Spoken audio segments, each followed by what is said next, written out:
Question for you. Would you rather pay $150 a month or $15 a month to work out with the same high-quality gym equipment? At Planet Fitness, you can get top-tier equipment for $15 a month. Plus, save $28 or more when you join now during our Strong Choice sale. Our weights weigh the same, you just don't pay the same. Enjoy free fitness training and 24-hour access at most clubs, all in the judgment-free zone. Join Planet Fitness today and save $28 or more when you join for $1 down, $15 a month, cancel anytime. Deal ends October 10th. See club for details. City. Isn't it about time for somebody's favorite radio program?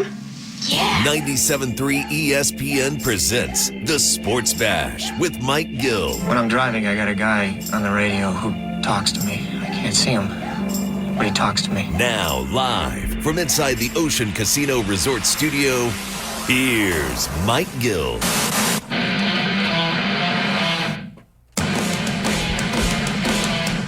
It's 2 o'clock on a Wednesday. Sports Bash Live, 97.3 ESPN, the 97.3 ESPN free mobile app, streaming live video on the X platform. At Mike Gill Show, YouTube at Mike Gill Show. We've got you till 6. So much to dive into, friends. What's up, everybody? Hopefully, we are ready for Red October, which begins this weekend. And now we know what time the Phillies will be playing. The only thing we don't know is who they will be playing. We might find that out later tonight. I have a feeling we might, by the way.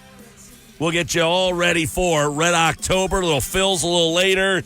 Obviously, by the way, the game times for Game 1 and 2, which you can listen to right here on 97.3 ESPN and the 97.3 ESPN free mobile app powered by First Bank of Sea Isle City.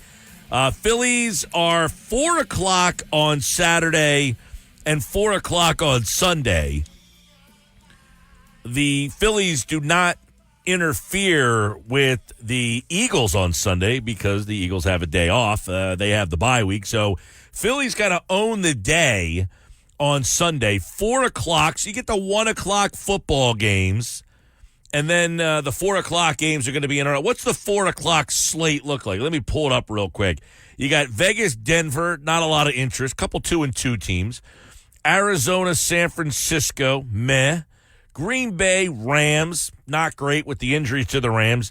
Giants, Seattle, really a stinker. So they're your 4 o'clock games. So you get the 1 o'clock slate. You kind of settle in. It's not a good slate this week, by the way. Jets, Minnesota, get some interesting games there. Carolina, Chicago, really a turd. Jeez, Carolina, Chicago, thanks for nothing. Baltimore, Cincinnati, all right, I guess it's okay. Minnesota, New England, meh. Cleveland, Washington, that's all right. Indy and Jacksonville. Buffalo, Houston's your game of the day, really, when you think about it. There are buys this week with Philadelphia off. You got Chargers, Tennessee, Detroit. So no Detroit, no Philadelphia. Yeah, not a great matchups of games. So this is a good weekend for the Phils to kind of own the Sunday. And they have you 4 o'clock on Saturday, 4 o'clock on Sunday, and you can listen to both games on 97.3 ESPN. So we talked about this on Monday's show, and I want to try, now that we know the times, this is a weird time. 4 o'clock on a Saturday. Where do you watch that game? What establishment is the place to go at a 4 o'clock on a Saturday afternoon game? It's a weird time. 609-403-0973. What are your plans for the Saturday game? I want to kind of try to compile the best places in the area to watch this game on Saturday. And I want to see if I can find the place that has like the most unanimous spot to go with the sound on a Saturday afternoon. Who's doing something big for the game on Saturday? Shoot me a text, 609-403-0973, and let me know. It's a Saturday afternoon. That's a weird time for an establishment. Saturday afternoon is kind of like a dead time. You know, you get like maybe like an early, in the summertime, you get like the early before the beach crowd, and sometimes you get the off the beach crowd at 4, like crossing. But Saturday in the fall is a weird time, I guess. I don't know. Maybe I'm wrong. I could be wrong about that. Maybe 4 o'clock on a Saturday is a hopping time for an establishment. But where's the spot to go? I want to be out there, and I want to watch the game. Even if you're in Delaware, by the way. We actually threw that. We talked about this last year. So we have talked about making the journey over to Dewey Beach or Rehoboth for Saturday to watch the Phillies game. Now that it's a 4 o'clock game, though, that really changes the dynamic of this game big time. But give me that 609-403-0973. Where's the spot for the game on Sunday? Saturday. Sunday, I don't care as much because I'll probably watch the game at home on Sunday. Sunday, Phillies game, 4 o'clock. I can't imagine that the establishments, 4 o'clock, so you got football anyway, so you probably get a little bump on a Sunday at 4. But Saturday, 4 o'clock is a weird time. All right, so Phillies, I think they're going to end up playing the Mets. Right now, the Mets are that team, and this is like the dynamic between the rest versus rust. And the Mets played on Monday, and the Brewers did not. Now, you would say it's only one day off, and that's normal. You're right. But the Mets look like a team that had played Sunday and Monday and got rolled right back into it and did not take any time off. And they look like they are primed to make a run right now.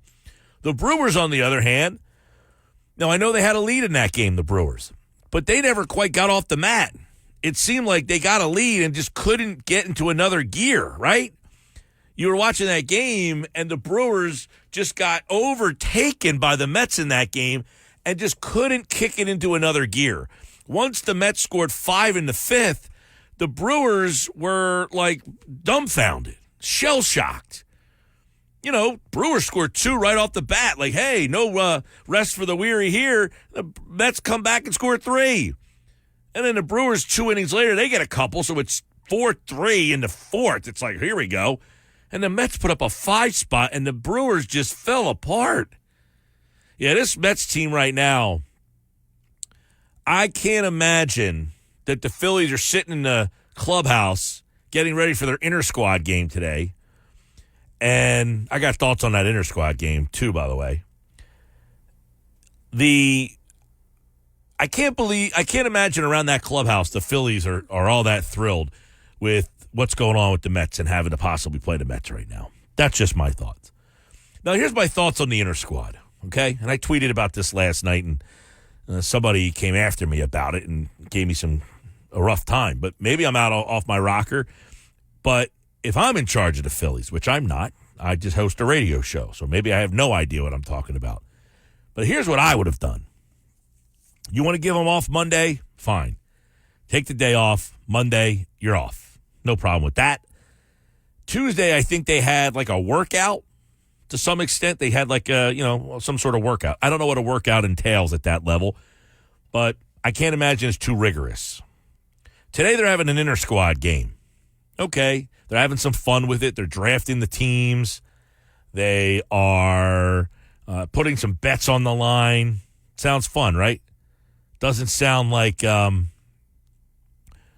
don't know, drafting teams, putting some bets out there. Maybe there's some intensity. I don't know. Thursday and Friday, kind of like optional workout one of the days, and then there's like a workout. If it were me, and I'm the Phillies, and I have every day off this week, and I tweeted this out, I am going down to my minor league system, and I am finding the best arms I can find. Okay? Now, I have guys that can throw an inning or so. Kerkering, Hoffman, Strahm, Alvarado. Those guys can throw an inning, today, maybe on Thursday. But as we get to Friday, I don't want them throwing anymore. That's it for those guys. If you want Christopher Sanchez to throw, probably today is the day for him to go get a couple of innings. If Wheeler's going to throw, today's the day. Wheeler, they can do a little side session. Same with Nola. But if I'm running the Phillies, I'm doing inter-squad games Wednesday, Thursday, Friday. Just like a regular game, a week during the year. We're going to play 3 days in a row. And I'm going out to find the best arms in my organization. And I want these young kids who throw as hard as I can find. Come up here and impress me. Come up here and impress me. You're going to throw against the team that's going to the playoffs. Mick Abel, Griff McGarry, you got the kid from Lakewood. There's like 6-7 guys they have They can call up here and say, yo, you guys, you're going to throw 3 innings. Give me your best stuff for 3 innings. Let's see what you got. My guys need to face live pitching rolling into these playoffs. Okay, an inter-squad game on Wednesday? That's it? That's all? That's all the live at-bats I'm getting? There's a big difference between a live at-bat and a guy throwing BP. Guy just throwing BP, chucking him in there, you cranking dingers. That's a little different than what you're about to face on Saturday in Game 1 at 4 o'clock. Now, listen, the one thing you can't mimic is a full house. And the energy that's going to be rocking through that place. You can't mimic that, but I can try to mimic the live pitching. So that's what I would have done. That's how I would have planned it. And listen, I'm looking for these young kids to come up here and impress me. If I'm Dave Dombrowski, say, hey, to my minor league coordinator, get me the 5 or 6 best arms you think we have in the minor leagues right now. I don't care how old they are. 19 years old, if you think he's got there's 19-year-old kids that can throw 95 miles an hour. Let me see him get up here. Just let me see him up here, and let me see him just give me his best 2 to 3 innings. And he can throw on Thursday, and then we'll have another guy throw on Friday, just so these guys can see some live pitching against some power arms, because that's what you're going to get Saturday, Sunday, Tuesday, Wednesday, when the Phillies play the National League Division Series against most likely the Mets. Because the Mets right now, they look like a team on a mission. And I don't know what happened to this Mets team. They went to London and came back a new team. The Phillies went to London and came back like the Mets. They flip-flopped. The Phillies were the Mets now, the first half of the season. The Mets are the Phillies now, the second half of the season. You know, the Phillies were the best team in baseball. They were on a 114-win pace. And then they went to London. Now, listen, I was in London, too, and I came back, and it took me not too long to get back on track there. It wasn't like a crazy time hangover there. But the Phillies seemingly never got back on track after that. They played about 500 baseball from that point on. The Mets have become the best team in baseball from that point on. So I don't know what happened in London with the Mets where they gained some camaraderie or something happened over there. But they were a laughingstock for a while. And kudos to the Mets. They've turned it around, and now they feel like a team that almost is invincible. 609-403-0973. 609-403-0973. If I can't imagine, okay? I'll just throw this question out there. I can't imagine that there is anybody listening that would prefer to play the Brewers. I don't think there's anybody out there that says, man, that Brewers team really scares me. No. You probably are saying, I don't want to get stuck playing the Mets. And you'd be right. Look, it's not from my position to sit here and downplay the Mets. I got to call it like I see it. That Mets team is got something about it. They like each other. They're fun. There's just something about them. I can't sit here and pretend to be like, they're the Mets. Come on. No.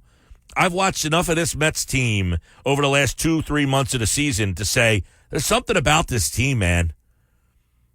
And they're an 89-win team. It's not like they're one of these 84-win like fluke teams that just snuck in. No, this team played really good baseball the last 3 months of the year, not just the last week of the year. They're not the team that was the hot team the last week that snuck in. No, they were the hot team the whole second half of the year. Because in the first half of the year, they weren't in position to get into the playoffs. 609-403-0973. Let me know where you're watching the game Saturday. I need a place with the sound on, though. If the place does not have the sound on, do not recommend it to me. The game must be on in the establishment. I see a lot of text messages coming in. Make sure if you are recommending the establishment that they have the sound on. 609-403-0973. So we're going to get into that today. Mike McGarry from the Press of Atlantic City will join me in about 15 minutes. Does he agree? I mean, obviously, Mike's a Mets fan. So does he feel that the Mets have something special about them right now? You know, you look at that lineup, Lindor, who's coming back from injury, and all of a sudden, Lindor, who, by the way, had a pretty damn good season. I got to give it to him. He's in the MVP conversation. Some people believe he should be the MVP, but getting him back right at the right time. I texted my buddy last night. Actually, I was talking to him on the phone. And he came up to bat, was Iglesias. And I said, my God, this Iglesias feels like he never gets out. And he had a hit again last night. Again, I keep giving you the Bet365 play of the day. I can give you Iglesias every damn day of the week to get a base hit. Although the problem is he's getting too many hits. The odds keep worsening, I guess I should say. But that Iglesias, where'd they find him? Nimmo is just one of those pains in the asses that you're just like, again, the Nimmo guy, come on, seriously? Vientos, young kid, they called him up. Alonso is, turned it on in the second half. Jesse Winker was a guy that made a weird all-star game a couple of years ago when he was in Cincinnati. Then the Mariners picked him up thinking that he was going to be a difference maker for them, and he kind of fell out of favor. And then what's his name had an RB? 2 ribbies last night. J.D. Martinez, who even knew he was still playing, for God's sakes. Marte, who was one of their big free agent signings last year and didn't do anything. They just got a team that just kind of fits all of a sudden. So the Mets win last night 8-4. They play tonight. You can listen to the game on 97.3 ESPN. The coverage starts at 7 o'clock. The Mets, Phillies, how about this for you people? You know they've never played once in the playoffs? 60-plus years the Mets have been an organization. The Phillies and the Mets have never faced off in the playoffs. Can you believe that? Like, when I tell you that, is that, like, crazy to you, Josh? Like, when I say the Phillies have never played the Mets in the playoffs.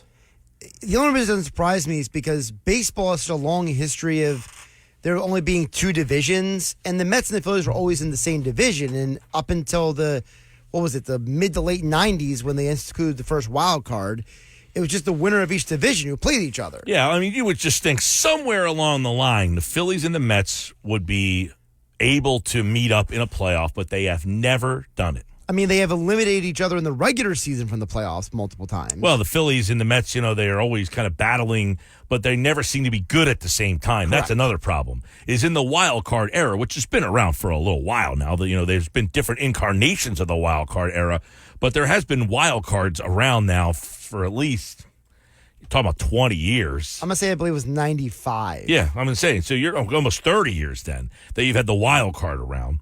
And they still have never played against each other in the playoffs. And very rarely do they make the playoffs the same time in the same season. So if these 2 teams end up meeting up on Saturday, which I think they will, I just don't see the Brewers winning the next 2 games.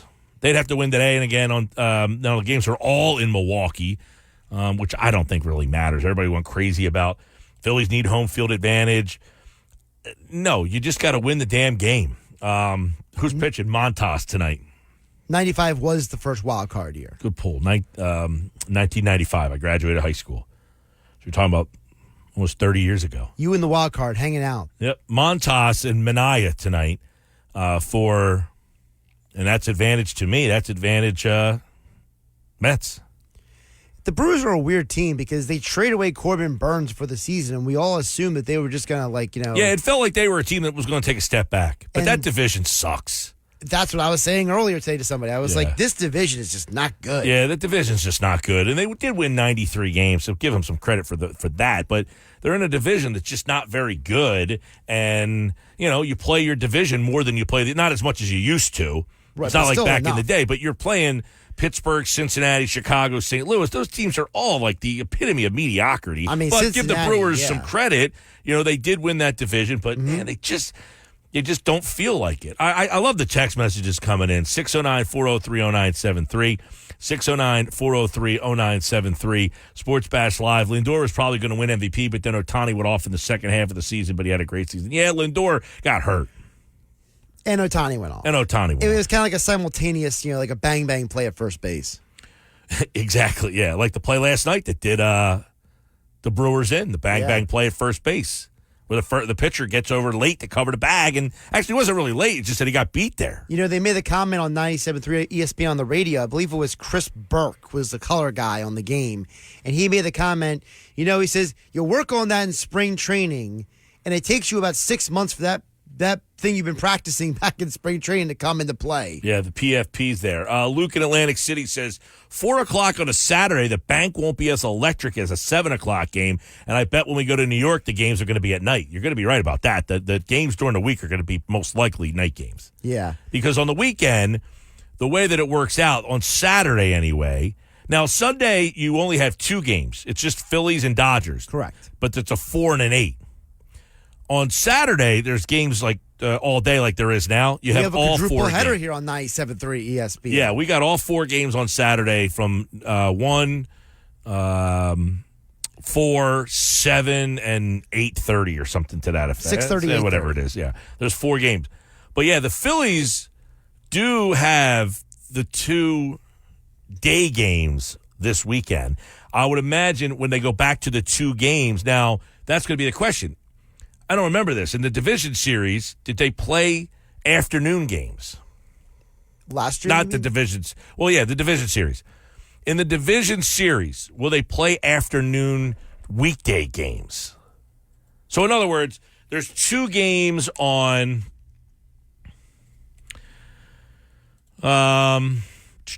There's 2 games. The National League plays Tuesday and Wednesday. Now, Tuesday, they have to.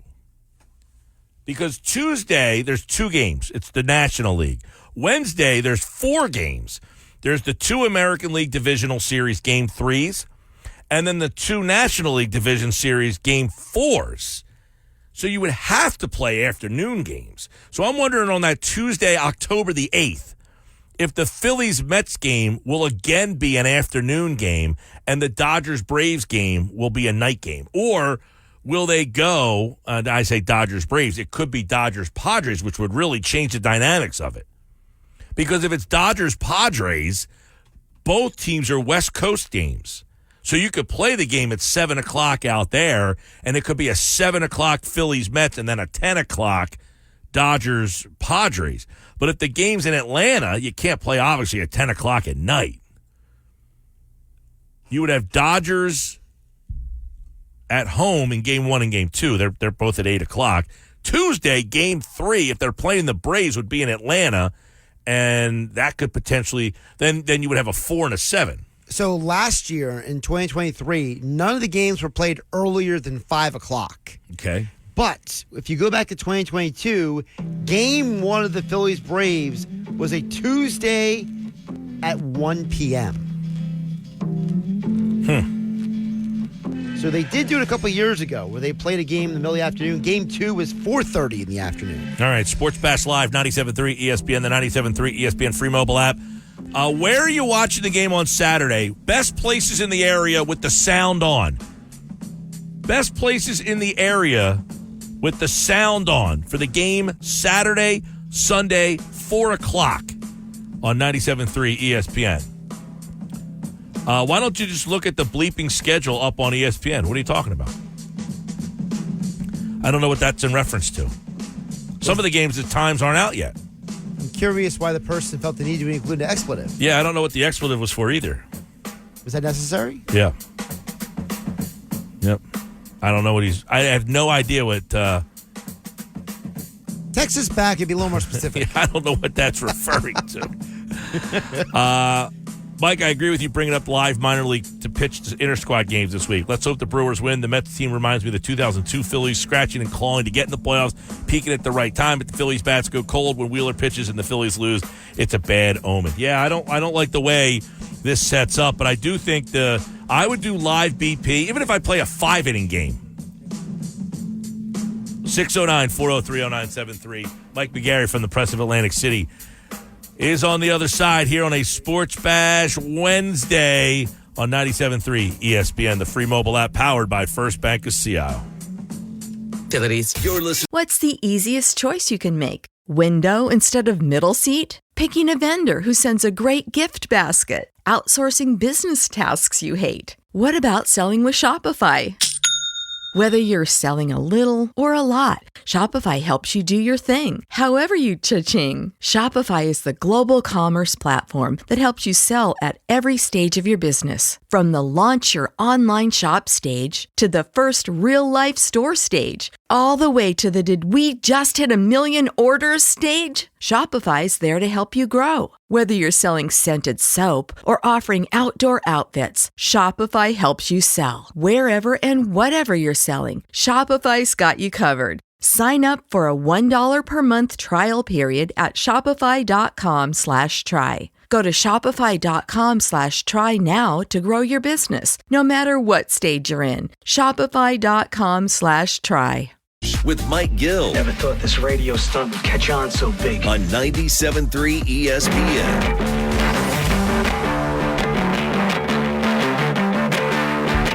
2:30 Sports Bash Live, 97.3 ESPN, your home for Phillies playoff baseball, Saturday and Sunday, 4 o'clock. You can listen to both games on 97.3 ESPN. I'm Mike Gill, at Mike Gill Show. Follow along, watch the show live, and, of course, you can be a part of the show on our text board at 609-403-0973 and the free mobile app powered by First Bank of Sea Isle. Mike McGarry from the Press of Atlantic City, pressofac.com, joins us now as last night the Mets get 5 in the 5th and the Brewers can't get back into it. So I guess the question starts there. They couldn't get back into that game. Is that series over? Well, obviously, in the best of 3, to win the first game is a huge advantage, and the Mets are going to the mound tonight with Sean Manaea, who has been their best pitcher all season long. 12-6 record, 3.47 ERA. He's gotten better as the season has progressed, really having a career year. So the Mets up 1-0 with their best pitcher going to the mound tonight. We'll see what happens. So right now, somebody texted in earlier, a lot of the Philly fans saying that, they're not interested in playing the Mets. This Mets team feels like something. When did this team kind of get rolling to the point where now people kind of fear this Mets team? Yeah, I mean, if you look back, they really had a miserable first 2 months of the season. They started 0-5, and they had a team meeting, called by Francisco Lindor around the beginning of June, right when, the Mets and the Phillies met in London that first or second weekend in June. And since then, the Mets have been the best team in baseball.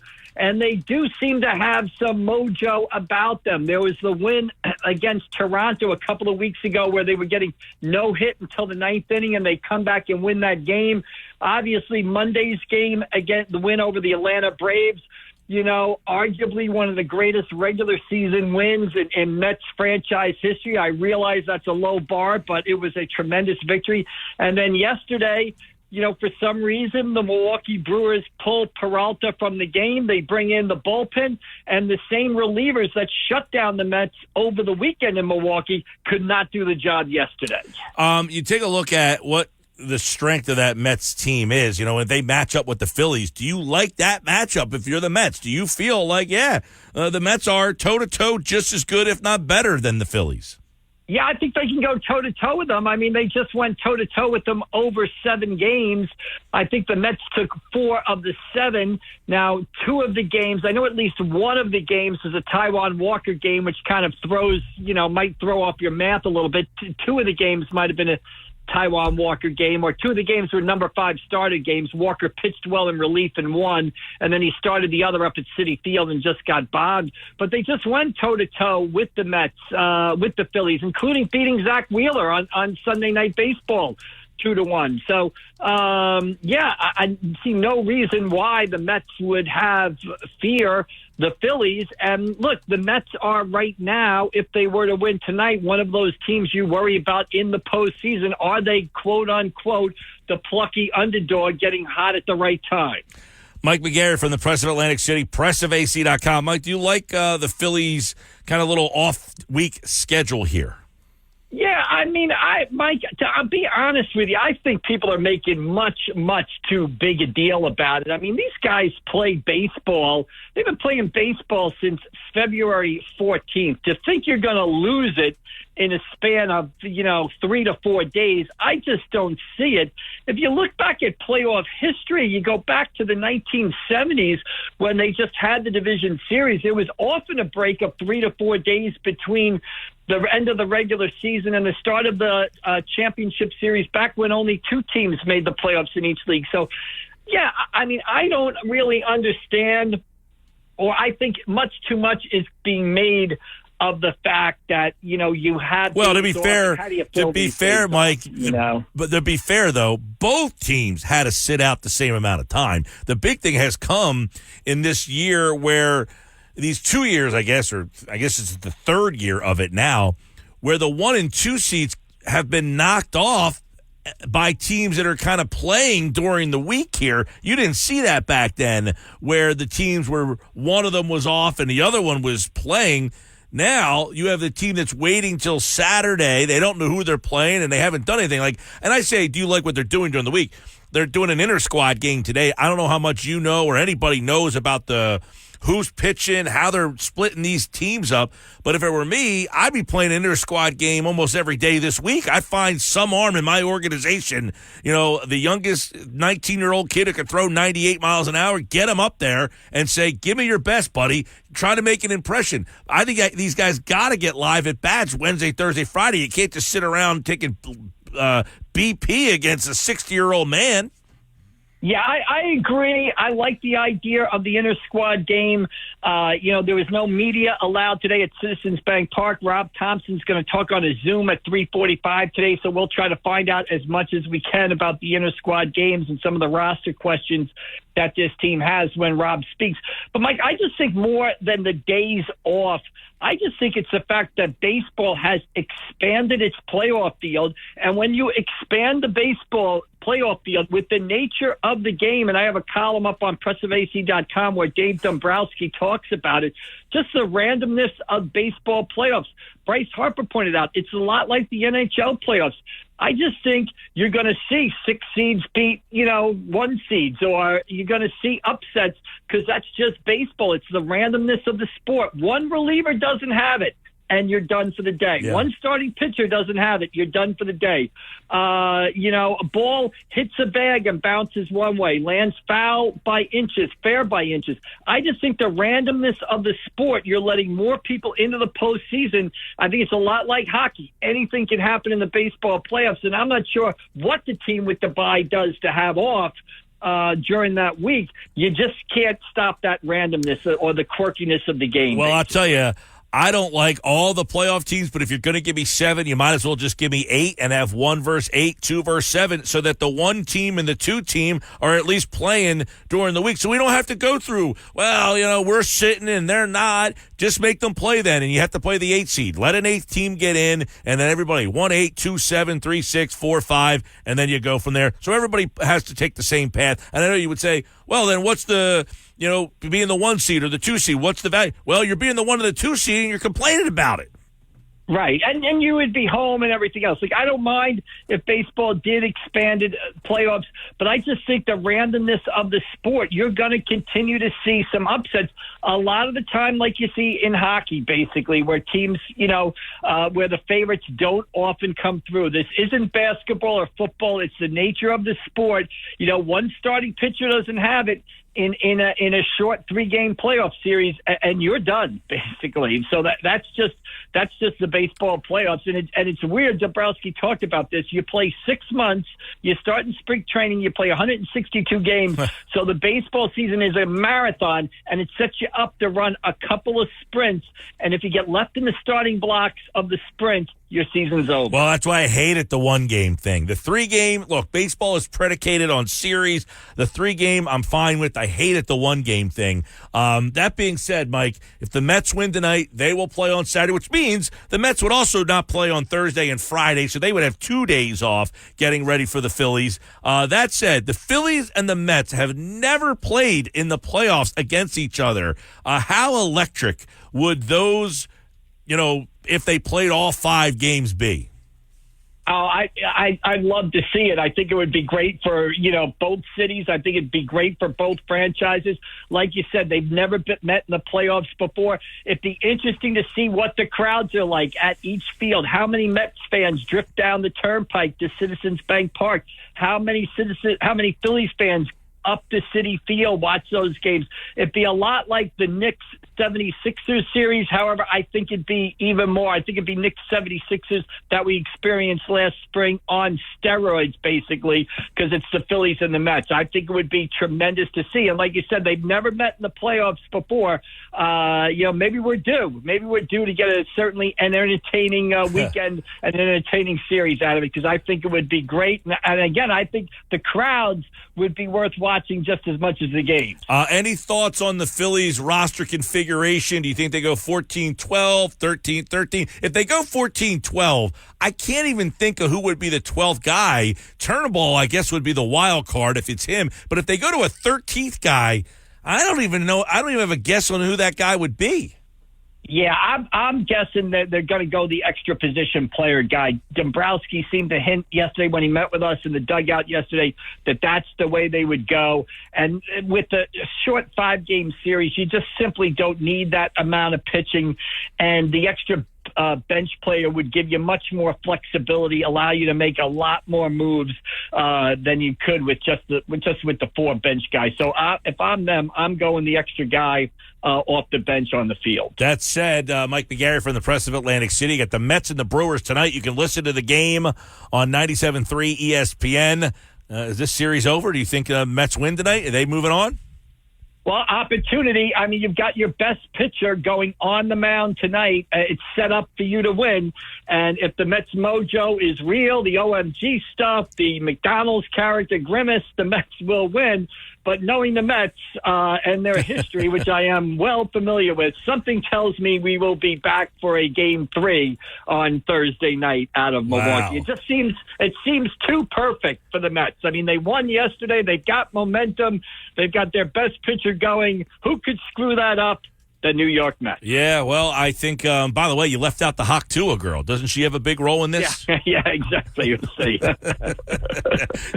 Mike McGarry from the Press of Atlantic City, pressofac.com. It could be Phillies Mets, and if it is, you'll hear it right here, 4 o'clock on Saturday on 97.3 ESPN. It's the Brewers and the Mets tonight. And, of course, when the Phillies, Rob Thompson is going to talk today at 3:45, so we should get maybe a little bit more insight on what that roster might look like. Because if you have questions about this team, it's, hey, are you going to platoon in left? Are you going to platoon in center? Are you going to is Rojas your center fielder? Are you going to platoon the 2 left fielders? Is Cal Stevenson on this roster? There certainly are big questions that still need to be figured out before you go to Saturday. Right. There are three main questions to me is what does your outfield look like? Are you going to play Rojas in center field and platoon Marsh and Hayes in left, or are you going to play Hayes in left full time and Marsh in center and bring Rojas off the bench? That's question number 1. Question number 2 is who is the extra guy off the bench? If you do keep an extra guy off the bench, is it Cal Stevenson? Is it Buddy Kennedy, who was at Citizens Bank Park yesterday, got called up on Sunday, was still with the Phillies yesterday, was the first guy out on the field for workout yesterday at Citizens Bank Park. So who's that extra guy? And number 3, who's starting Game 2? Is it Christopher Sanchez or is it Aaron Nola? So those are the 3 main, sort of roster questions that I think the Phillies have to answer, obviously, before Saturday at 4:05 or 4:08, whenever it starts. Yeah, the other one might be is if you got to close a game out, is it definitively Carlos Estevez, right? Yeah, I mean, obviously, is it going to be Hoffman or is it Estevez?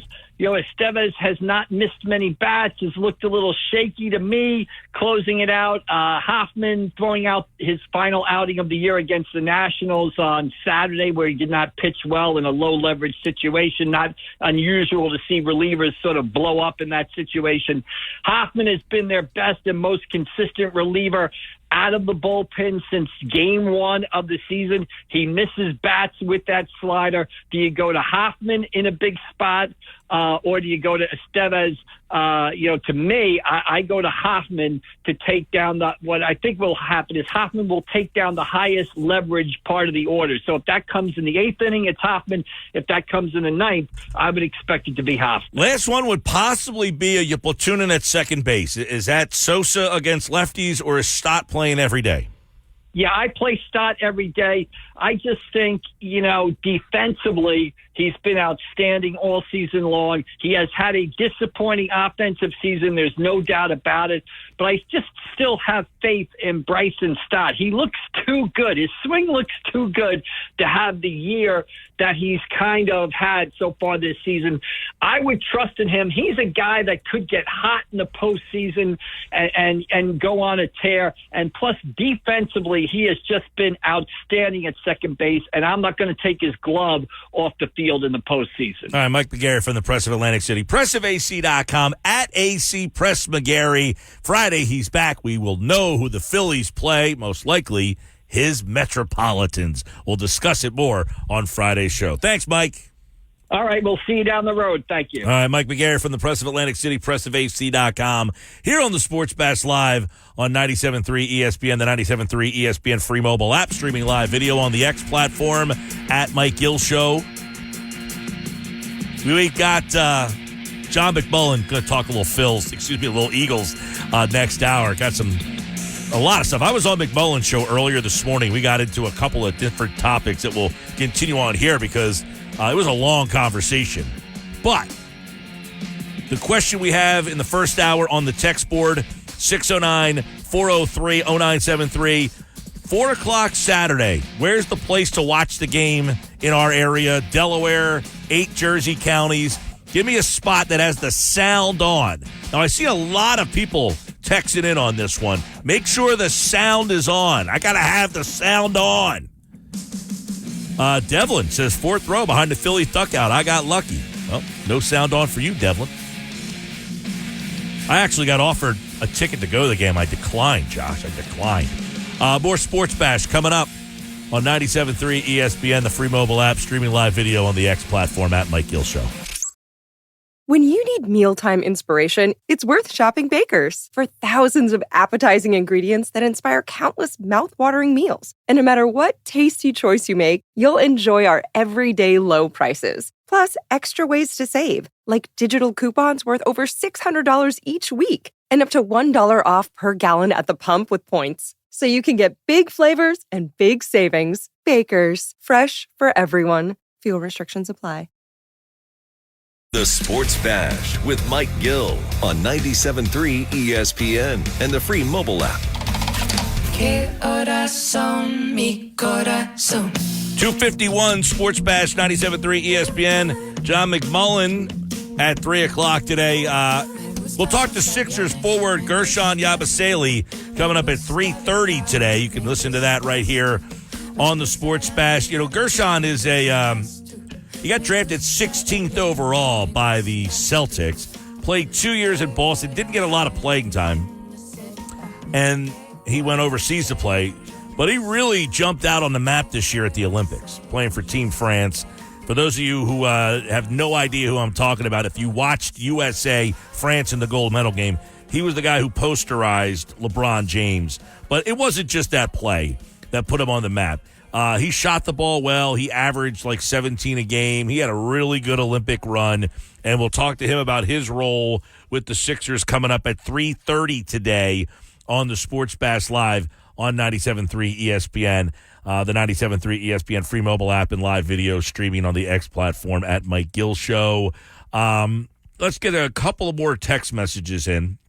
609-403-0973, 609. The one guy said about the bank not being as electric at 4 o'clock in the afternoon. I have been at games, though, during the afternoon where it is kind of buzzing in that place. So I wouldn't write it off if it's going to be, like a nothing burger. Mike, I'm still waiting for the serious win before I look forward. And I know Josh, hater of the Mets, Hennig, to be all ready to say some things about the team. Yet I will say I hear the similarities of the 22 Phillies with this Mets team. Not just in the postseason, but how the Mets stunk, then turned it on, finished the regular season, and had the momentum. What do you think? And were the Mets or the Diamondbacks the teams you didn't want to face? I said either one. The Mets, to me, were a team that I was not all that interested in playing. The Diamondbacks were a team I was not all that interested in playing. I said the Brewers were the team that I would most likely have been hoping that kind of get to Saturday, get some games under your belt against the Brewers. I'm not saying they're a pushover, but I feel like they were the weakest team top to bottom. I will have to add a hater of the Mets to my resume, Mike. Go for it. Put on my, go with the, all the other names I have attributed to me over the years. A lot of suggestions on where to watch the game on Saturday at 4 o'clock. Are any of them swaying you at all? There's some place on here that I would never have thought to go to. Okay. I would have never have thought to go to a couple of these places like, that's a place to go to watch the game that have the sound on. That intrigues you then. Absolutely. See, we ask this question almost yearly, but I feel like more and more places are realizing they have to put the sound on. They're wising up. Who has the sound on? Keep the text messages coming at 609-403-0973. John McMullen on the Birds bye week. That's next. This is the Sports Bash with Mike Gill on 97.3 ESPN and the 97.3 ESPN free mobile app. Now live from inside the Ocean Casino Resort Studio, here's Mike Gill. That is 100% a coach issue because you have to get your players to buy in to the vision that you're, as the coach, placing out in front of them. And then it's incumbent on your leaders to go take that vision and make it culture in your locker room. Right now, that is not happening. And when you saw what Jalen Hurts said post-game, we have our moments, that's your leader and your leader not meeting, that's a problem. 3 o'clock, Sports Bash Live, 97.3 ESPN. Jeff Saturday said that about the leadership issues he thinks the Eagles are starting to show. Is that a problem during the bye week? John McMullen, Birds 365, weekday mornings at 8 a.m. on the Jacob Media YouTube channel. He's brought to you by Boardwalk Honda. Shop their lineup of new, pre-owned, and certified pre-owned Hondas online at boardwalkhonda.com. Now, John, during the bye week, everybody's kind of fishing for stuff. But are these legitimate issues? Social media stuff, we talked about it on your show this morning, the dynamic between coach and quarterback when you've got a former coach and player, Jeff Saturday, starting to say something doesn't smell right over there? Or is that just the fodder of a team that is not meeting the expectations set forth at the start of the season? Yeah, I think it's the expectations, and they're a little bit unrealistic. They're always unrealistic, it seems. They certainly were last year. They were this year when you talk about two new coordinators, and then you talk about the injuries on top of it. Jeff can have his three favorite leaders, and give me AJ Lane and Devontae, and I'll show up. I don't care. This team had the best leaders in the history of the world, per everyone, with Jason Kelsey and Fletcher Cox and the core four as a whole. And where did that get them? Good players executing football plays. Give me that, and I'll handle the rest. Right. It is mind-boggling to me. Like, how are you going to find a better leader than Jason Kelsey, perspective-wise? And could he stop the swoon last year? Right. They had a lot of people have kind of wondered, hey, last year you had Kelsey in that locker room. You had Fletcher in that locker room, and they still couldn't stop it. So I don't know does that mean that we've overvalued the talent on this team, or is there something else that's a disconnect that has caused this team to be 3-8 over its last 11? Well, I don't think the overvalued talent on offense, but they're not there.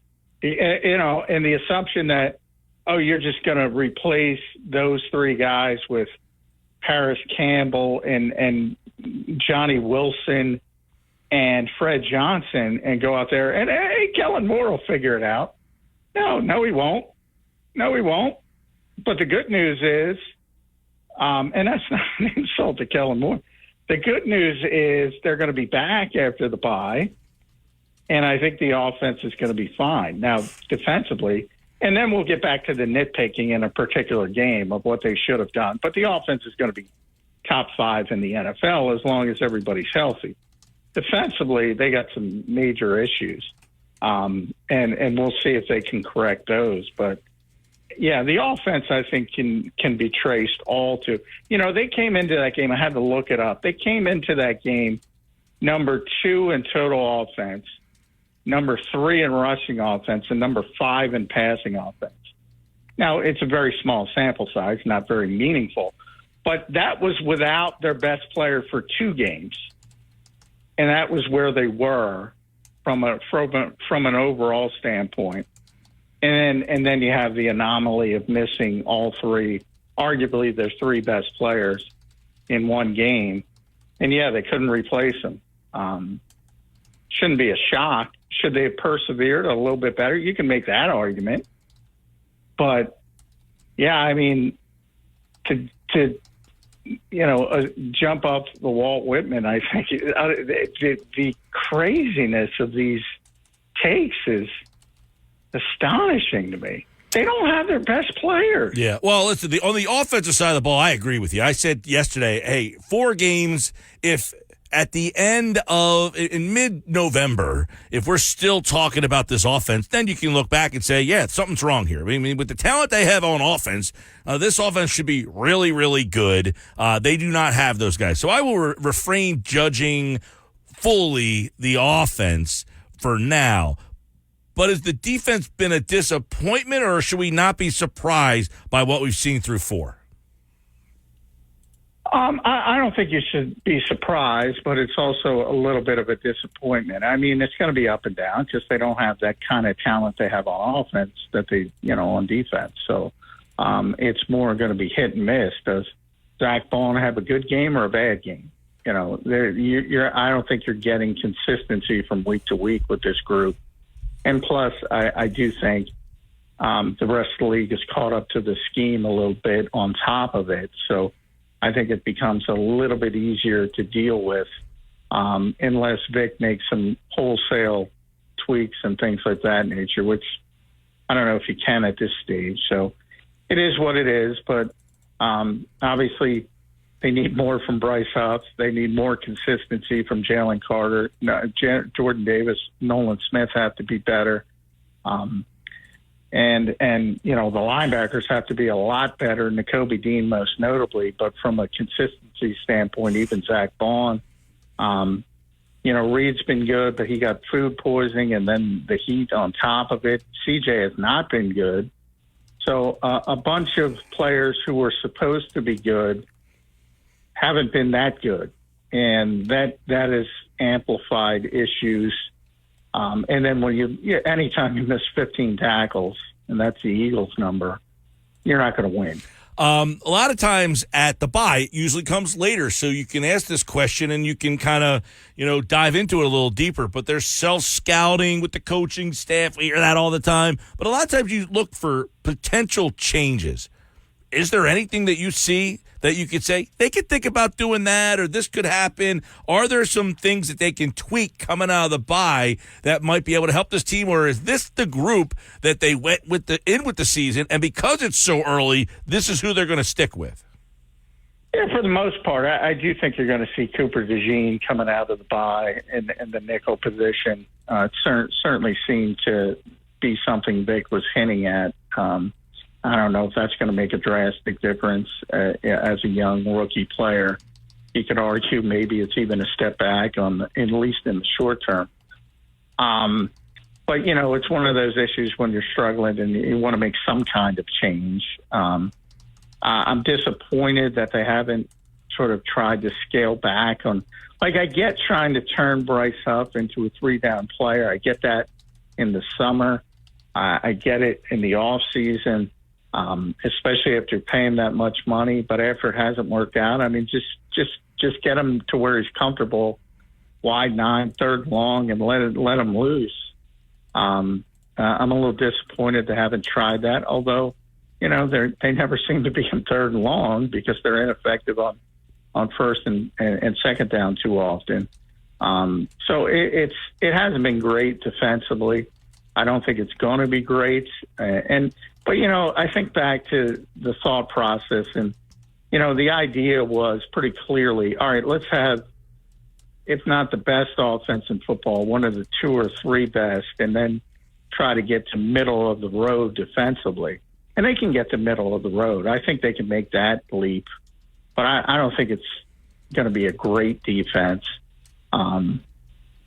It's just the talent level's not there. Right. And the one area is that pass rush. I mean, that seems to be the one, and that doesn't seem that there's an answer anywhere unless, as you said, they just kind of change it up and let him rip. And, I was not a big fan of the signing. You seem to like it more than I did. If he's a guy that is the Jets player, does that help them?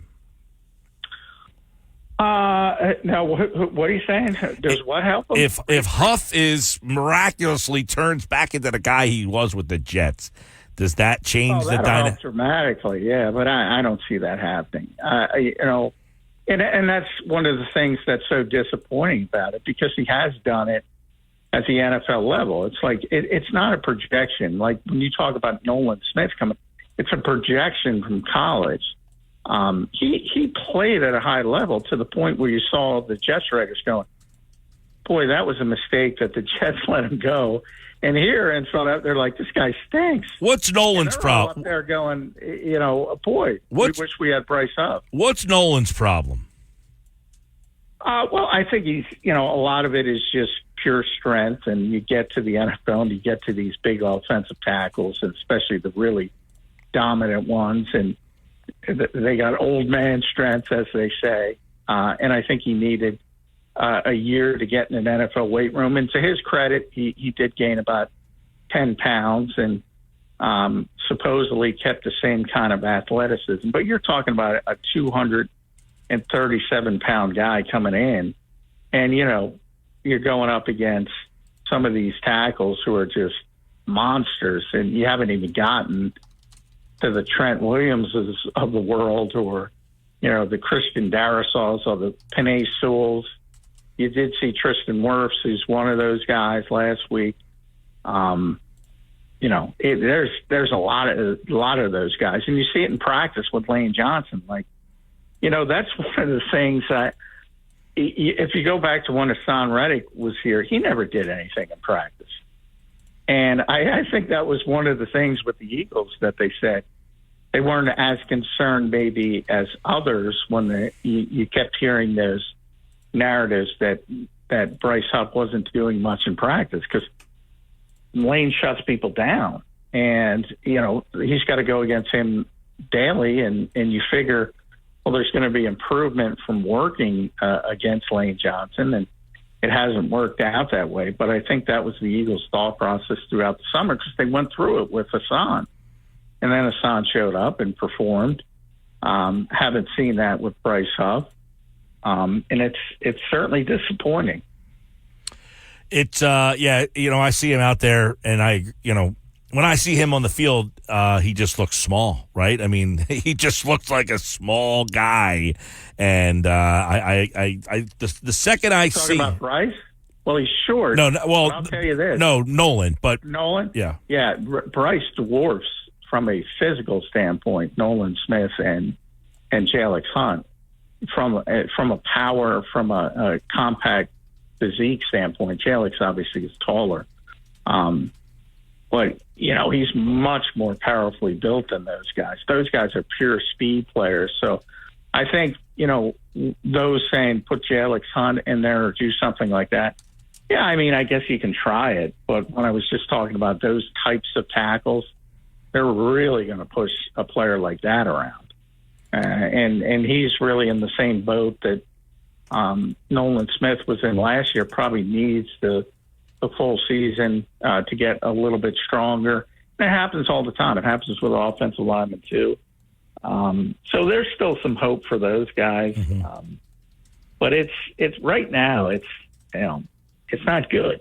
Well, it's 2-2, not what people expected, and you're trying to find answers. Is it is it a panic? Is it just an overreaction to what's, you mentioned some injuries? Is it an overreaction to say all this stuff on social media could be a distraction that's not necessary? Well, it's definitely not necessary. I mean, you wish the players themselves would sort of self-police themselves and stop it.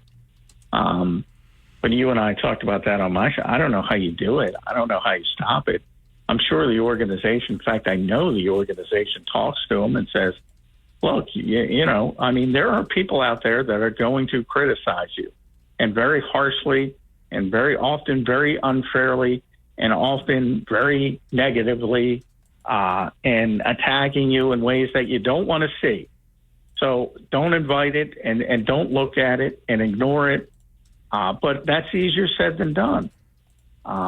And I get why players clap back, but, you've seen this so much, and I'm sure it happens in other cities as well. Forget about right now with Slay and CJ and Devin White. In the past, it's been A.J. Brown, who has had even, this is the best player the Eagles have. And he struggled with some mental health issues that he's very honest about and very open about. And, that's part of it. The being under the microscope and even a player at that level. So, I mean, it's a really difficult environment to traverse, even if you're, you got your eye on the prize and you're very disciplined and you try to ignore that stuff as much as possible. But then, let's be honest, you have a generation that embraces it and wants to be on their podcast and wants to be on their Twitch channels and wants to be there, wants to build their brand and try to become the next. And I said on your show this morning, you got the two Kelsey brothers getting paid $100 million for their podcast. Yeah. And these players are saying, well, I want that money. I want to do a podcast that gets picked up by somebody. So I certainly understand, that. But, yeah, it's read the room. You lost, Slay. You're a leader on the team. You lost. You're on a podcast with another NFC East team, which, I think that's more the fans. The players just don't care about those rivalries anymore like many of the consumers of their product do. Yeah, they don't. It is, and, guys are friends, and it's a fraternity, and those two particular guys like each other very much. It's ironic, because Micah has his podcast, and he was criticized by Dallas fans for talking nicely about Lane Johnson. So it works both ways. But, yeah, I mean, a lot of fans don't understand, what it is behind the scenes. Yeah, I like your kayfabe reference this morning. It brings some pro wrestling into it. Yeah, you almost want to be old school and say, oh, we hate each other, but you don't hate each other.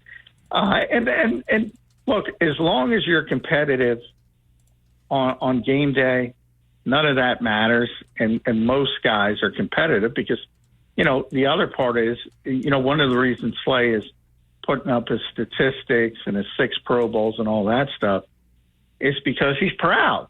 And he's like, no, I don't stink. There's very few people that have done what I've done, and that's why he's putting it up there. But if you think about it from the perspective of, look, if these people don't realize what you do is not going to change their minds.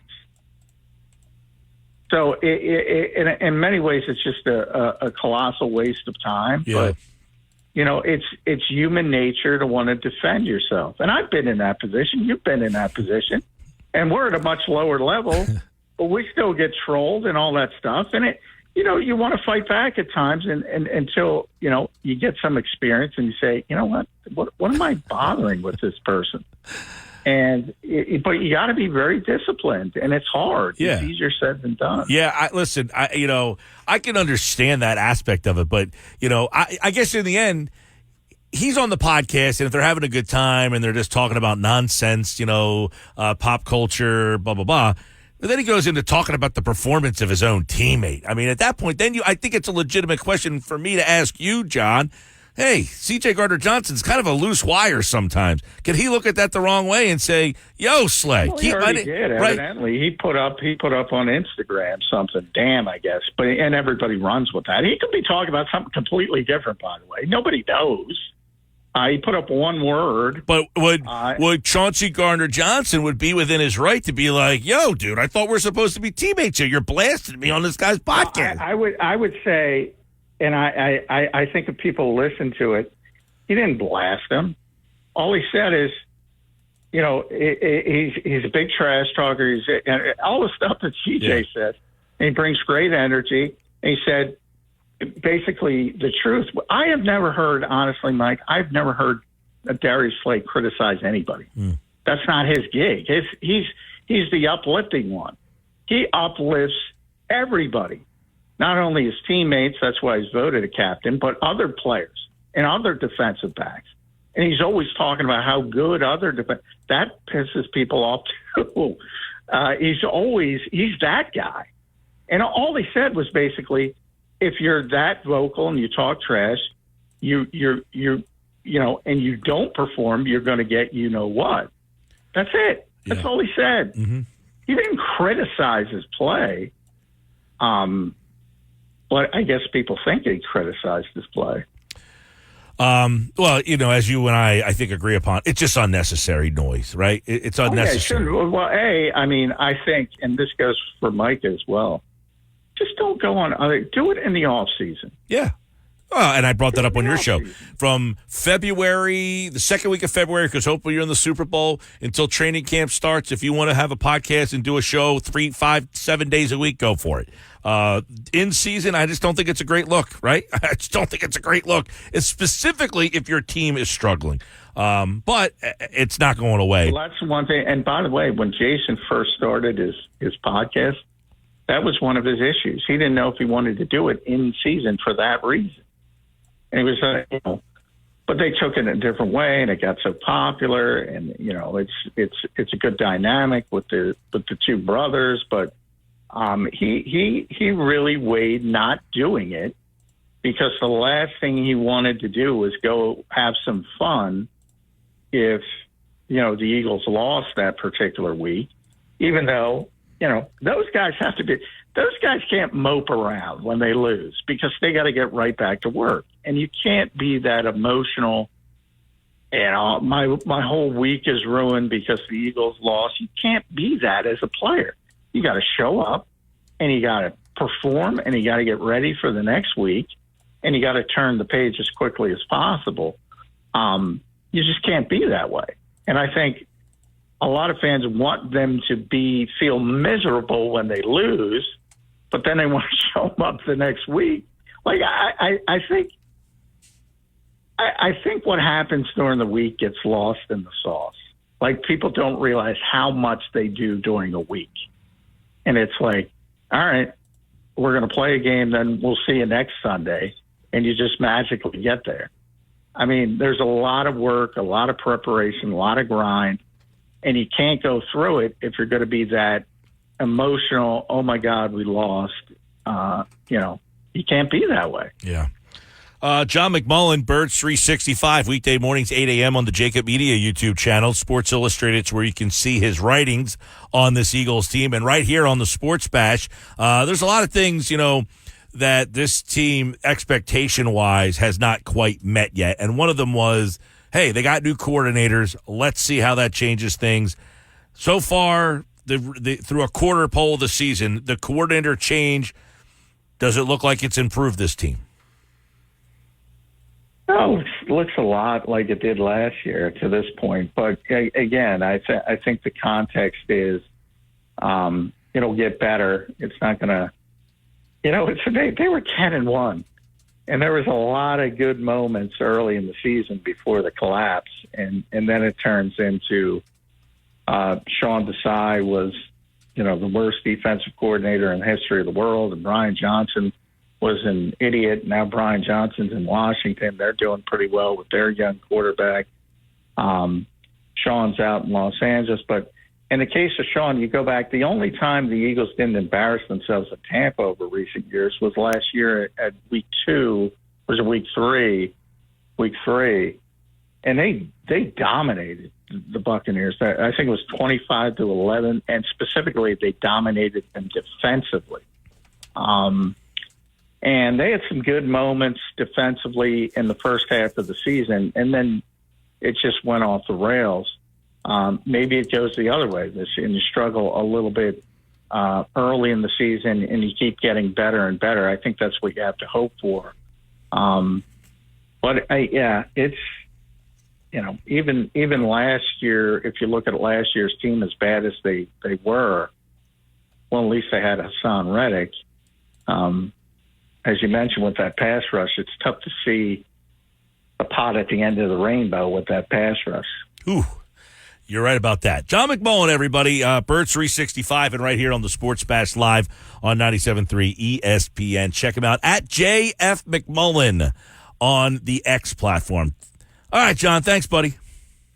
All right, thanks, Mike. John's back tomorrow. We'll have more on the Birds as they get ready for the Browns next week. And, of course, you can hear the Eagles and the Browns right here on 97.3 ESPN. We can hear the Eagles and the Browns next Sunday, but this Sunday you'll hear the Phillies and question mark. We don't know who they're playing quite yet. By the way, McMullen's brought to you by Boardwalk Honda. Shop their new, pre-owned, and certified pre-owned Hondas online at boardwalkhonda.com. We don't know who the Phillies' opponent is, but you can find out tonight. We'll have the Brewers and Mets, Game 2, exclusively on 97.3 ESPN. Your home for Phillies playoff baseball. I'm Mike Gill. This is the Sports Bash. Where are you going to watch the game? Saturday, 4 o'clock with the sound on. Top spot. Text me right now.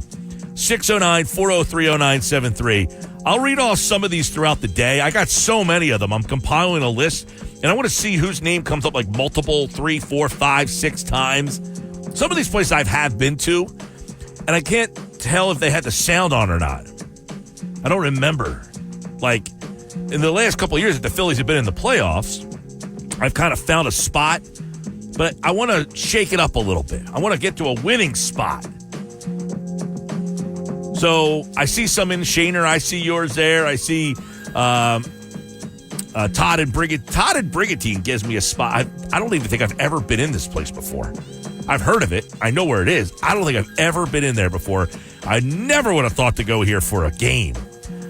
What else we got? I got this one here from Big Al in Vineland. Phyllis, I see yours. All right, so I will try to read off a couple of these throughout the show. If you have a spot, 4 o'clock Saturday, game on with the sound on. Phillies, where am I going? 609-403-0973. I'm Mike Gill. This is the Sports Bash. You're listening to... Question for you. Would you rather pay $150 a month or $15 a month to work out with the same high-quality gym equipment? At Planet Fitness, you can get top-tier equipment for $15 a month. Plus, save $28 or more when you join now during our Strong Choice sale. Our weights weigh the same, you just don't pay the same. Enjoy free fitness training and 24-hour access at most clubs, all in the judgment-free zone. Join Planet Fitness today and save $28 or more when you join for $1 down, $15 a month, cancel anytime. Deal ends October 10th. See club for details. With Mike Gill. And it just keeps getting better. On 97.3 ESPN and the 97.3 ESPN free mobile app. I think I lost about 25, 30, so yeah, I still got ways to go. Still want to lose more, but it's a process. Darryl will tell you this, as soon as we lost last year, I just texted him. I was like, we got to do whatever it takes, make sure that in the postseason I'm healthy. All right, everybody, Sports Bash Live, 97.3 ESPN, and of course, all the stuff going on. Phillies playoffs, Eagles, the Flyers are back, and don't forget about the Sixers. They had their media day on Monday, and man, a lot of stuff coming out there from everybody, including one of the newest Philadelphia 76ers. If you watch the Olympic Games, you really saw Gershon Yabusele really have a big Olympic tournament, and now he is with the Philadelphia 76ers. So, Gershon, welcome to Philadelphia. Thank you for having me. Give us a little insight on that Olympic experience. How was that? And after that those Olympic Games, your hunger for getting back to the NBA. It seemed like something that you were one of the talks of that Olympic tournament. Yeah, for sure. I mean, it's been really fun and cool to be able to do the Olympic in France. But in general, I think we had a great tournament. And even on the final, we lost. I think we had a great game, and we had a chance to win it. So we were just happy to be there, and the experience was amazing. Yeah, and obviously you've played in the league before. People at the Sixers will remember your time in Boston. But what did you learn about your game in leaving the NBA these last couple of years? What did you think you needed to work on to get yourself back here to the NBA? I mean, first of all, I learned a lot. Being away for 5 years, I grew up a lot. My life is completely different now. I'm much a better basketball player than I was when I was with the Celtics. But in terms of experience, being in those games like the Olympic Games, like all the tournaments with the national team, those final games that we played with Real Madrid and everything, I just learned. I learned a lot around great players. And, be able to win, to know how to win, to know what it takes to win.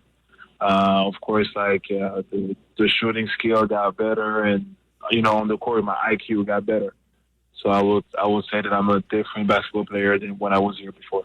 Yeah, there's no doubt, in Boston, 74 games and, didn't get a lot of minutes there. And here you are, 2024 in those Olympic Games. Man, watching the game against the United States there in that final 20 points. Obviously, everybody remembers the dunk you had on LeBron. I mean, that was unbelievable. But before that, you had a 17-point game in the win over Germany, shot the ball really well. Is that something that you think you come over now? This game is all about the three-point shot. Is that something that you think you've really improved on? Yeah, for sure. I'm a better shooter than I was, and the way I give the ball, I control the ball. To know where I can shoot, to know where this is contested or where I can drive or stuff like that. I get better, and it's easy for me to read those situations. So of course, I think it's something that I have to be good at, especially for this season. And especially like players like Joel Embiid, to be around him, you need to be able to knock shots. So I think this is a point that I approved, and I still need to get better, and I need to be good at. Guerschon Yabusele is with me from the Philadelphia 76ers. You just mentioned Joel Embiid. He said he's lost like 25 to 30 pounds. Does he look different from when you saw him at the Olympics? Yes. I mean, for sure, like he's somebody that's take care of his body. We have no doubt about this. So I think this is going to be a special season for him or for the team in general. So we cannot wait for the season to start. Yeah, there's a lot of interesting moves on this team, a lot different from last year. Why Philadelphia? What, Guerschon, made you think that Philadelphia, they made a lot of moves. They added a lot of players. So it's a crowded house there. What made you feel that Philadelphia was the right spot for you?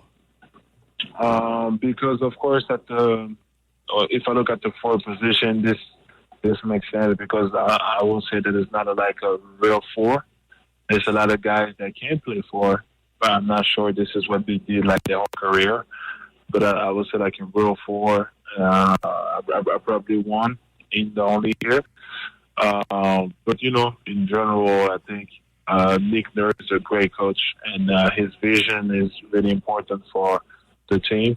And, they have great guys here. The organization is amazing. So just be able to be part of this, I'm so happy and so blessed to be here. Do you credit your Olympic run was that something that really put you back on the map and stood out? I mean, was that those Paris games what got you back into the league in your mind?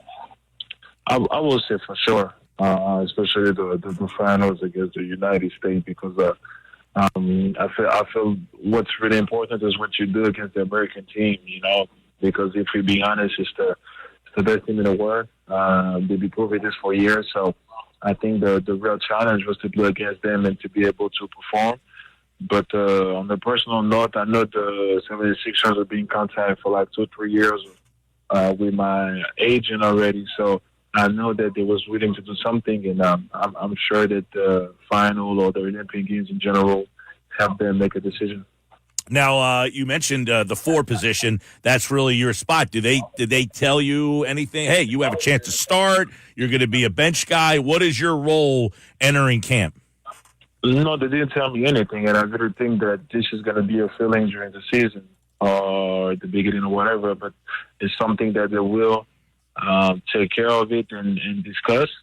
I feel like this kind of has nothing to do with me. I will come in the game with the same energy, with the same mindset, So when I go over there, I go over there to compete, to get the weight, and, give everything I can. It's really cool to have you here as a 2-time silver medalist. They win silver at this year's Olympic Games. By the way, you had a big game against the Canadian team, which is filled with NBA players as well. Really a good run there. They get silver in 2024, 2020 in Tokyo, silver as well.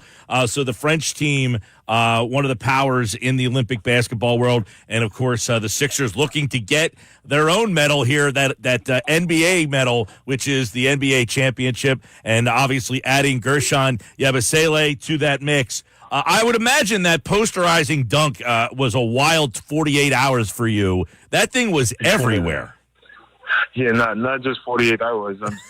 I still get mentioned until this day. I actually got one today from an account on Twitter. So for sure, it's been pretty crazy, especially for my family, but crazy in a good way, It was really something to enjoy, happy to be part of. And for sure, I think all the people that was here, like my teammates, my coaches, my family, my friends, they're all happy for me, and this did it for me. Yeah, but that there is an example of, you talked about working on your shot, but also the ability to put the ball on the floor and put it on the floor and finish is something that we got a chance to see from you.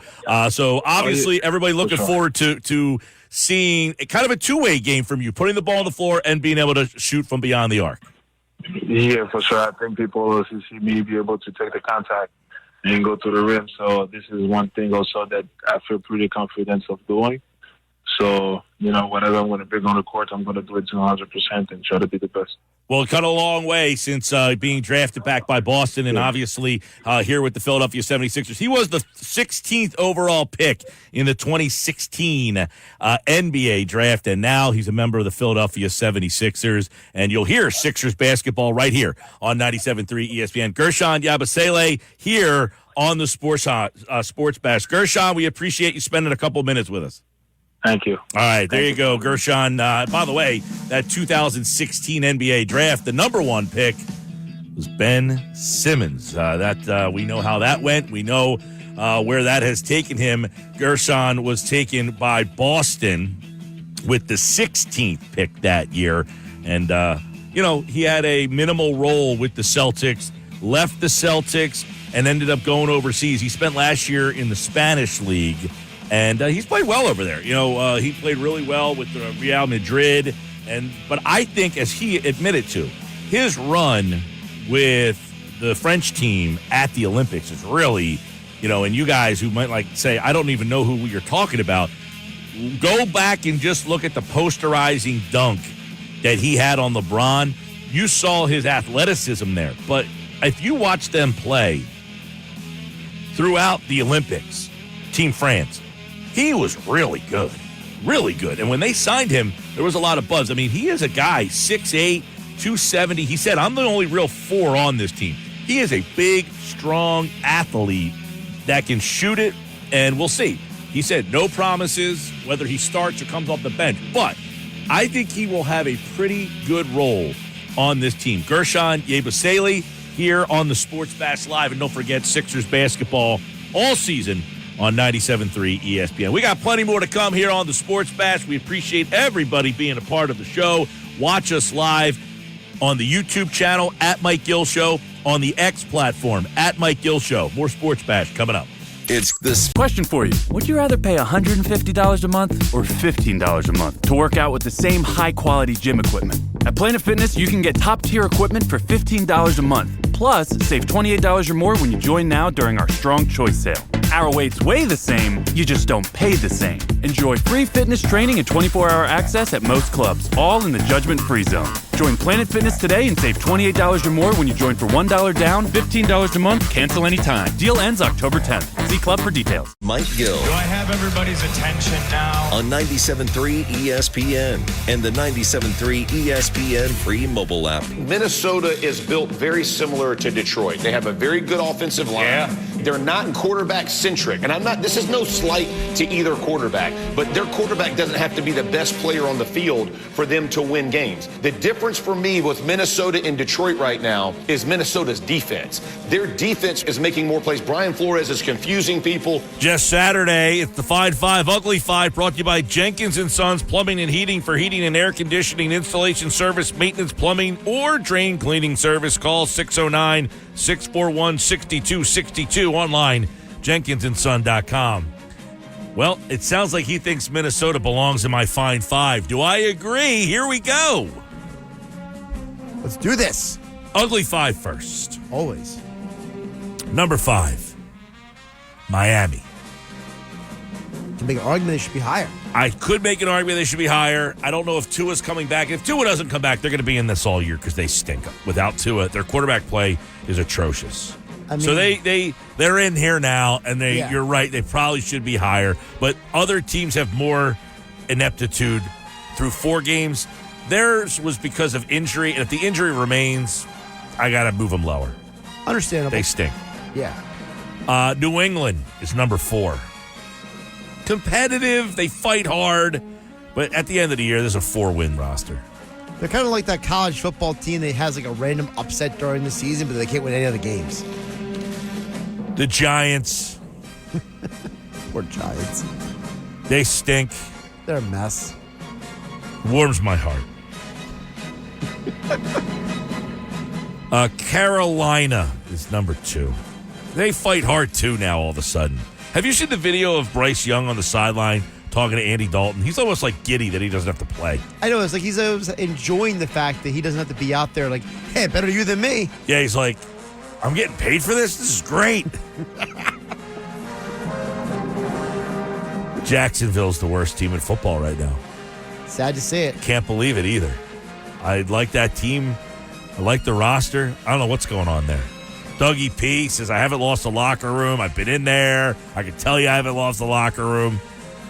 Yeah, they're having the same problem down there that Jeffrey Lurie had with Doug up here, that Press Taylor guy. Yeah, but up here, Doug was calling the plays. Down there, Press is calling the plays. But still, Press Taylor is the problem. It's like a singularity. Ugly 5. There you go.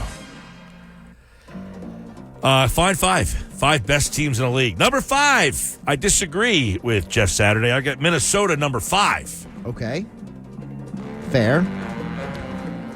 I got Buffalo number 4. Ooh, only number 4. Okay. Yep. I got Detroit number 3. Now, it sounds like Saturday likes Minnesota better than he likes Detroit. Yeah. Not ready to go there yet? Not ready to go there yet. No, I think Detroit's pretty good. I think the difference is I like Detroit's quarterback better than Minnesota's quarterback. Fair right now, but Darnold's got better MVP odds than Goff does. Goff's gotten to a Super Bowl before, though. Got to 2 NFC championship games. Hey, we talked about Goff this morning about whether or not you would trade Goff for Hurts. Interesting question. I mean, the money almost works. Just because, I think people view Goff as like he was a number 1 pick, and he hasn't really been like a number 1 pick, like franchise changer. But he took one franchise to a Super Bowl, and he's turned the Lions from a team that you laugh at to a team that you really believe can win the Super Bowl. And you only really believe a team can win the Super Bowl if you really believe in the quarterback. The only question I have, though, is he a byproduct of being with 2 great offensive coaches with Sean McVay? And everybody's a byproduct of something. Is Patrick Mahomes the Patrick Mahomes that we know if he's not with Andy Reid? Good point. Houston's number 2. Giving him that 2 spot. I like that team a lot. They haven't looked as good as I had thought, but I think they're getting there. They've had some tough fist fights that they're finding ways to get out of. Okay. And these are games that, with a lot of expectations, they could easily lose. True. Kansas City's number 1. Naturally. Teams I thought about. How about Seattle. the Ravens? Who? How about the Ravens? Ravens, I think, need another week. You need more on the resume. Yeah. Ugly's Tennessee. I thought about them. They beat the Dolphins, though, so they kind of edge their way out. Levis is so bad. And quite frankly, he's an unlikable guy. He's a hate to face. I just don't like guys, he doesn't deserve to play. You're an anti-Mayo guy. I'm anti getting handed the job and not being the best candidate for the job. I thought they should have brought somebody like a quarterback in for a competition. Well, I mean, Mason Rudolph's better than he is. You think so? I mean, sadly. Might be minimal. Yeah, it might be marginal. It might be like the difference between like a Toyota and a Honda. I guess. I just don't think Levis is... I mean, Levis just turns the ball over so much. Can't have it. Although you would say Jalen Hurts turns the ball over so much. You do? Sports Bash Live, 97.3 ESPN. That's this week's Fine Five, Ugly Five. Brought to you each and every week by Jenkins & Sons Plumbing Heating for heating and air conditioning, installation service and maintenance. Plumbing and drain cleaning service. Call 609-641-6262. Online at jenkinsandsons.com. I'm Mike Gill. This is the Sports Bash on 97.3 ESPN, the 97.3 ESPN free mobile app powered by First Bank of Sea Isle City. When we come back, Jeff Mosher is here. He's going to take us behind the curtain. What's the problem through 4 weeks with this Eagles team? A little self-scouting. We'll talk to Moshe about that and more. Football at 4 is next on the Sports Bash on 97.3 ESPN. You're listening. Wesley Financial Group is not a law firm. Are you a victim of the timeshare trap and think there's no way out? I'm Chuck McDowell, founder of Wesley Financial Group, and I'm here to tell you that there is a way out. I will send you a timeshare exit information kit absolutely free, explaining how the timeshare industry works and your options for cancellation. Get the facts. For your free timeshare exit info kit, go to iCancelTimeshare.com. That's iCancelTimeshare.com. iCancelTimeshare.com. With Mike Gill. Never thought this radio stunt would catch on so big. On 97.3 ESPN. 4:33, time for Nick's Nuggets. Nick Earnshaw is here. This hour of the show, it's brought to you by Jersey Cow.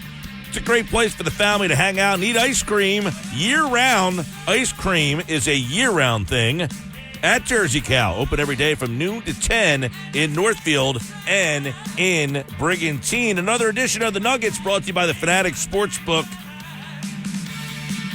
at the Gallery Bar Booking Games at Ocean Casino in Atlantic City. So if you're a betting man, who wins tonight, the Brewers or the Mets? Find out. Listen to the game on 97.3 ESPN. Nick Earnshaw is back with another edition of Nick's Nuggets here on the Sports Bash. And, of course, he is the host of the Shift podcast and the producer for the Locker Room Weekends on 97.3 ESPN. All right, Nick Earnshaw, how many Nuggets we got today? Oh, we got a 3-pack for you today. A little 3-pack. Get your sauce ready, Mike. I know you always have it ready to go when we do the Nuggets every day at 4:30. So we got a lot of fun. We got to talk baseball, Mike. It's that time of year. October's here. Red October is going to start this weekend. 4 o'clock Saturday, 4:08. I should be more exact. 4:08, the weird start time on Saturday and Sunday, game 1 and 2 at the Bank. To be determined is their opponent. But I want to start with the little game they had in inter-squad today, Mike. Nugget number 1, Ranger got the start in that inter-squad game. Had 20-plus pitches, went 2 innings, was low to mid-90s. His command, according to Rob Thompson, was much better today than he's seen over the past month. So it ended in a 5-5 tie. Bryce Harper and Castellanos both had home runs in this game. I mean, Cassie just continues to be hot. I mean, even inter-squad games, he's hitting dingers at CBP. So they're still playing. It's, the time off that you and I have talked about between the end of the season and the NLDS. They have a little bit of time. They have the inter-squad series. But Rangers started, looked pretty good. And then our guy, Spencer Turnbull, he went 1 inning today as well, Mike. I'm happy to hear about the pitch. It's funny. I saw something about Ranger today, and it's something about like his ERA in the playoffs. It's like one of the best in the history of baseball, by the way. And I just thought to myself, man, can this guy turn the switch on and be the guy that he's been in the playoffs last year? Because how important has he been in the playoffs the last 2 runs? He's been massive. Like, I mean, he's been huge. And I'm curious, like, we've talked about who are they going to start. Like game 1, it's going to be Wheeler. Game 2, probably going to be Nola. But that game 3, it's kind of been up in the air, right? Like Christopher Sanchez has been so good, but Ranger has the experience in the postseason, and then Christopher Sanchez on the road. There's the numbers there you and I have discussed before. I mean, do you go Rangers still in game 3? Like if you're seeing today, right? He pitches the 2 innings, 21 pitches. Do you still go with the normal 3 you trot out there in the first 3 games? I still think it's up in the air whether or not Nola, Sanchez pitches in game 2 or not. See, I think you got to go Nola in game 2. Like you've had a nice little thing going here over the past couple of postseasons. Wheeler, Nola. Like Nola's a better pitcher than Christopher Sanchez. It's not about who's better for me. It's not a question of who's better. It's what gives me the best version of Sanchez, because I know what Nola is, but Sanchez is considerably better at home than he is on the road. And if I'm not going to set that guy up to fail, if I don't have to, I can pitch him at home, and I'm going to get a very good version of Nola, whether he's home or the road. His splits are the same. But Sanchez's splits, he gives up 3 more runs a game on the road than he does at home. That's a big difference. So, all right, let's say hypothetically, they go Nola game 2. They just keep it Wheeler Nola game 2.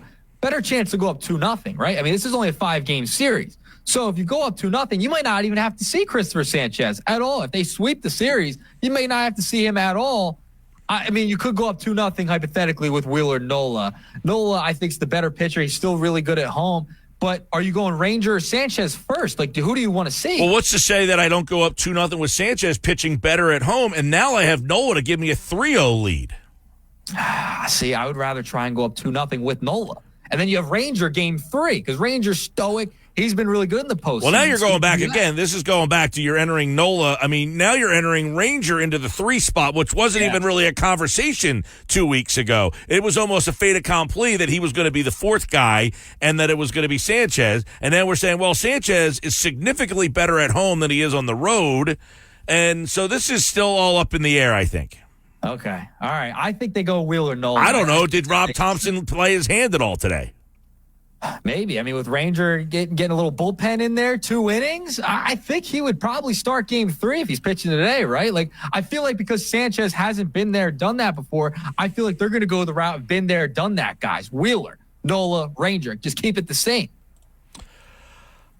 I don't know, man. I feel like we're reading too much into it with the numbers, the home, the away. Go with what has worked in the past. We know it has worked with those 3 starting in the past. Yeah, listen, I definitely know we've had it in the past, and Nola's been up, down, all around. It's not like he has been a rock of consistency. He's been good at times, and then at other times your head scratching. I don't know what I'm getting out of Sanchez, but I know what I want to do. Make him as comfortable as possible. I know Nola will adjust to the situation. Home, road, splits the same. Sanchez, not the same. You're basically saying, I'll pitch Sanchez in a spot where he gives up 5 runs a game as opposed in a spot to where he gives up 2 runs a game. That's a big difference. It is. It is a big difference, but with what has happened in the past, and remember, I think Nola, more so it feels like earlier on in the postseason, the wild card round, the DS, he pitches better earlier on in the postseason because he's logged all those innings during the regular season over the past few years, right? Like he is a workhorse. So he tends to be better earlier on in the postseason, it feels like. So if you get him rolling early on in the DS, I just think getting him going. I think you don't want to mess up the entire rotation. You want to go Wheeler and keep it pretty consistent. Hey, listen, for me, this is just me. Everything is on the table to make some tweaks and make some changes. You know why? Because whatever I've done in the past hasn't been good enough. So I don't want to keep following the same blueprint that has me coming up short. If I have a tweak, if I have a change, I want to make that adjustment. If I keep going in with the same thing and I keep failing, that's what they call insanity. So if I have an option to make it better, why wouldn't I do it? I just think Nola's the better pitcher, though. Early on in the season, Nola, you got to throw him out. It's not about who's better. It's not about who. By the way, if I told you he's not the better pitcher, not at Citizens Bank Park, he's not. Sanchez is better. His ERA is in the low 2s. So when he pitches at Citizens Bank Park, he's better. When he's but when he's on the road, Nola is the better pitcher on the road. His ERA's in the mid-3s. Sanchez's is up in the 5s. But who do you trust in those big moments, in those big games? Nola has closed out games for you before, right? Like, he's closed out. He sent you to the playoffs last year. Like, he's pitching those big games, those big moments. I trust Nola more. Christopher Sanchez, kind of an unknown in the postseason, right? So I trust Nola more in that spot. That's why I would rather go with the experience, the guy who's been there, done that before. I don't know what to think of Sanchez in that situation. I've never seen him in that spot. So guess what? I'd rather have him in a spot that he feels more comfortable in than in a different spot. But I will say this. He wouldn't pitch again in that series. You would go to game 4, it would be Suarez, and game 5, the closer would be Wheeler. So the big game of the series is almost game 3, because if I'm up 2-0, because Sanchez feels more comfortable and pitches at Citizens Bank Park, throws a gem, and now you go up 3-0 with Nola on the mound. If you happen to need to go to 3-0 would close it out. Now I feel better because he's on the road in a closeout situation, and that puts me in a better spot. All right. I will probably be attending game 2 and not game 1. So we're going to see who's pitching game 2. Do you like the 4 o'clock? Do you like the 4 o'clock start times? I do. I like the 4 o'clock start time. I think, it's not too late. You don't have to stay up. It's 8:30 at night. Those late starts can get brutal. Somebody texted in earlier and said 4 o'clock. Not as electric of a crowd. Now you have to go to New York possibly and play, and those crowds will be a lot more raucous at Citi Field at night. Give me a break. Give me a break. It's going to be raucous in there. Are you kidding me? The bank is rocking no matter what time of day it is. If it's Red October, that place is going to be nuts. I remember the Rhys Hoskins home run? It was evening. It was an earlier start. It wasn't an 8 o'clock start. That big Rhys Hoskins home run a couple years back with the bat slam, that was during the day. All right. Hey, listen, I'm just throwing out what the people have mentioned to me. I gotta take all of their considerations, whether or not I'm going to listen to them or not. I'm just throwing them out there. They are. There's no way, no how. It's going to be electric. You could put it at 10 a.m. in the morning. That place will be nuts. It does not matter what time of day it is. Red October's here. It'll be fun. But we got to talk about who they could possibly face, Mike. Nugget number 2. Phillies and Mets have never faced off in the postseason. Never. It's never happened. And I'm seeing people on the timeline, on the X platform, Mike, getting all upset and all worked up if the Phillies have to play the Mets. Mets are hot. Got to give them credit. 17-9 record in the month of September. All right, that's fine. That's fine. That's great. I want to see Mets-Phillies. Are you kidding me? Give me the Mets. I know the Brewers. The Phillies had a winning record against the Brewers. They took 4 of 6 against them this year. They also beat the Mets 7 of 13 times. That's the series I want to see. I want to beat the Mets. If you're the Phillies, you want those stinking Mets in playing against them in Philadelphia. That would be absolutely fantastic. All right, well, that's a different question. Yes, the atmosphere of a Phillies-Mets and the buzz about that is definitely the better buzz. But is it the better path? Definitely not. Listen, this team should not be scared of any team. All right, this is a team built to go to the World Series.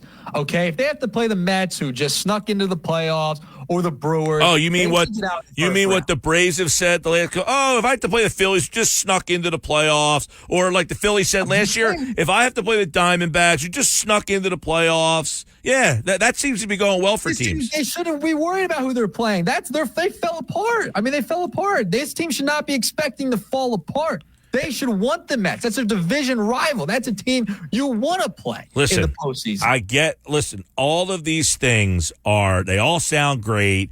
And just like Darius Slay told everybody, those rivalries don't matter to these players anymore. Those things are out the door. They don't want to play the team that has a better chance of knocking them out. They want to take the team that they match up the best with.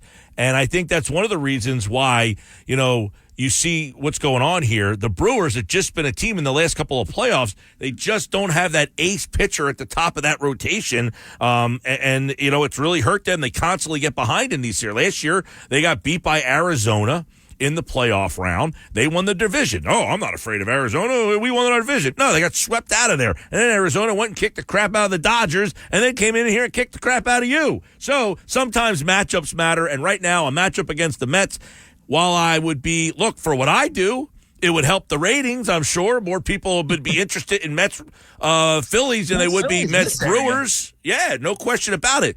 But I don't think that's a sane person would not tell me that's the easier path to get to the NLCS. I'm not saying it's an easier path, but it should not matter who you're playing. That's my thing. It shouldn't matter. You should not worry about who you're playing coming up next. Like the Phillies are built to win a World Series. There's no excuses. It shouldn't matter who they play in the first round. They should be moving on, right? Like, that's how good they are. If they don't move on from the NLDS, this season is a massive, massive disappointment. If they lose to the Brewers or the Mets. But the Mets, that's a little flare right there. Up 995, right up the turnpike. I mean, that's a little flare right there. The Phillies should want the Mets, especially the way they played against them to end the season. That's the team you want to beat. And remember we had the Mets fan throw out the first pitch the other day. We gotta get rid of all that if you're the Phillies. Yeah, I think the Mets actually, if the Phillies and Mets played right now, I think the Mets are the better team, to be honest with you. We keep saying record-wise, we keep saying record-wise, the Phillies are better. But the second half of this season, when it's mattered the most, the Mets have been the best team in baseball, right? I mean, they have been the best team in baseball. And you just played them last week, and it didn't go so, or 2 weeks ago, whenever it was. The last 7 games did not go too well for you. So, No. We'll see how it shakes out. I want the Mets. The Phillies should want the Mets. Phillies fans should want the Mets, because that is the series that'll be the most entertaining. And how sweet would it be? That I agree with. It would be the most entertaining. It might be the most entertaining playoff series in outside of like the Yankees World Series, and you lost that one. Playing the Rays in the World Series, there wasn't a lot of juice behind the Rays at the time.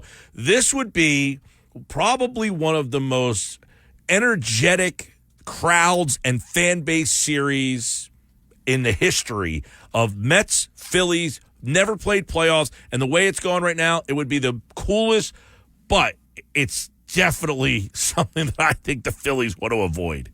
Yeah, it'll be fascinating.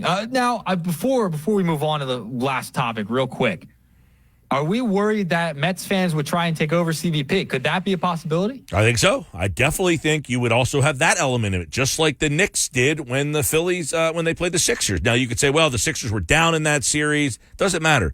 The almighty dollar. dollar. Juice with the Phillies, though, right? I mean, I feel like there's more juice with the Phillies. People were more ingrained and bought into this team than they were the Sixers. I would agree. I would hope that wouldn't be the case. I'm not banking on it. I think the Mets fans will find ways to get in.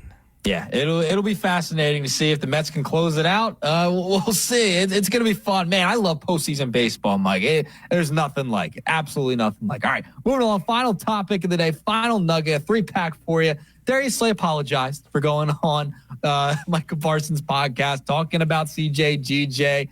Are we buying like this apology from Darius Slay? I mean, he shouldn't even have done this in the first place, Mike. I hate I hate this whole culture of going on. But like I said before, these players don't care about the Eagles-Cowboys rivalry. That's out the window. Those things are long gone.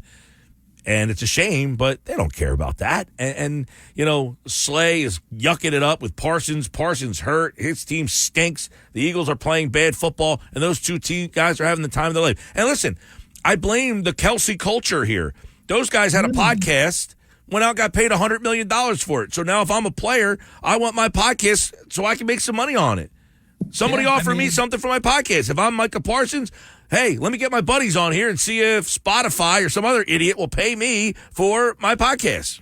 Yeah, I mean, you got Podcast P in Philadelphia now. You got the Kelsey brothers. I mean, there's tons of player podcasts out there now. It's definitely the new culture and the new form of athlete. All right, Mike. Nugget number 3. That's all the time I got. We stuck in that third one real quick. 3-pack of nuggets for you today. All right, there you go. Nick's Nuggets here on the Sports Bash. By the way, Colin LBI says that the Mets and Phillies play. I think you'll be shocked at the amount of Mets fans in the building. Every Mets game I go to at CBP, the whole third base side is the Mets fans. That is from Cole in LBI. We also got another one that says, Mike Sanchez, game 2 at home is a no-brainer. Nick's talking about what's worked in the past. Last time I checked, the Phillies have come up short the last 2 tries. You're with me on that one there. All right, Nick Earnshaw, we'll do it again tomorrow. All right, see you, Mike. There's the Nuggets for today here on the Sports Bash live on 97.3 ESPN. Nick's Nuggets are brought to you by the Fanatic Sportsbook at the Gallery Bar, Book, and Games at Ocean Casino Resort in Atlantic City. This hour of the show brought to you by Jersey Cow, a great place for the family to hang out and eat ice cream. Jersey Cow, everything is homemade, small batch, right there in their South Jersey locations, Northfield, Brigantine, noon to 10. Ice cream is a year-round thing at Jersey Cow. I'm Mike Gill. This is the Sports Bash, and coming up on the other side, NFL writer Jeff Kerr, who also covers the Phillies, by the way, for CBS 3 Philadelphia. He's a little double-duty guy. We're going to talk a little bit of both on the other side when we come back. Hurts gives a short answer that could be left for interpretation this week. What was Jeff Kerr's interpretation? That's next. This is the Sports Bash with Mike Gill on 97.3 ESPN and the 97.3 ESPN free mobile app. Now live from inside the Ocean Casino Resort studio, here's Mike Gill. You can make the argument that head coaches and quarterbacks don't have to always get along. There should be tense moments as you're building on the road to a championship type of season. But it wasn't what Jalen said. It was the look on his face that said, I'm done with this man. And that's what people are responding to, and that is an issue going forward because Jalen's got the money. You wonder who's going to be there? It would be the head coach who would have to leave. That was Kimberly Martin this morning on Get Up, Sports Bash Live, 97.3 ESPN. She said it wasn't what he said. It was the look on his face that said, I'm done with this guy. Wow. Pretty damning. Sports Bash 97.3 ESPN this hour is brought to you by Key Acura of Atlantic City. For a great car buying experience, go see Rocco at Key Acura. Tilton Road EHT, your small but friendly dealer online, keyacura.com. The body language of Jalen Hurts is tough to read sometimes. So for Kimberly Martin to say, it wasn't what he said. It was the body language. It was the look on his face. Did anybody else get that vibe when we saw Jalen Hurts said, we have our moments? Hands in the pockets, just kind of shrugging the shoulders. We have our moments. What does that even mean? What does that even mean? We'll talk to Jeff Kerr from CBS Sports, covers the NFL in just a moment here on the Sports Bash on 97.3 ESPN. One thing's for sure.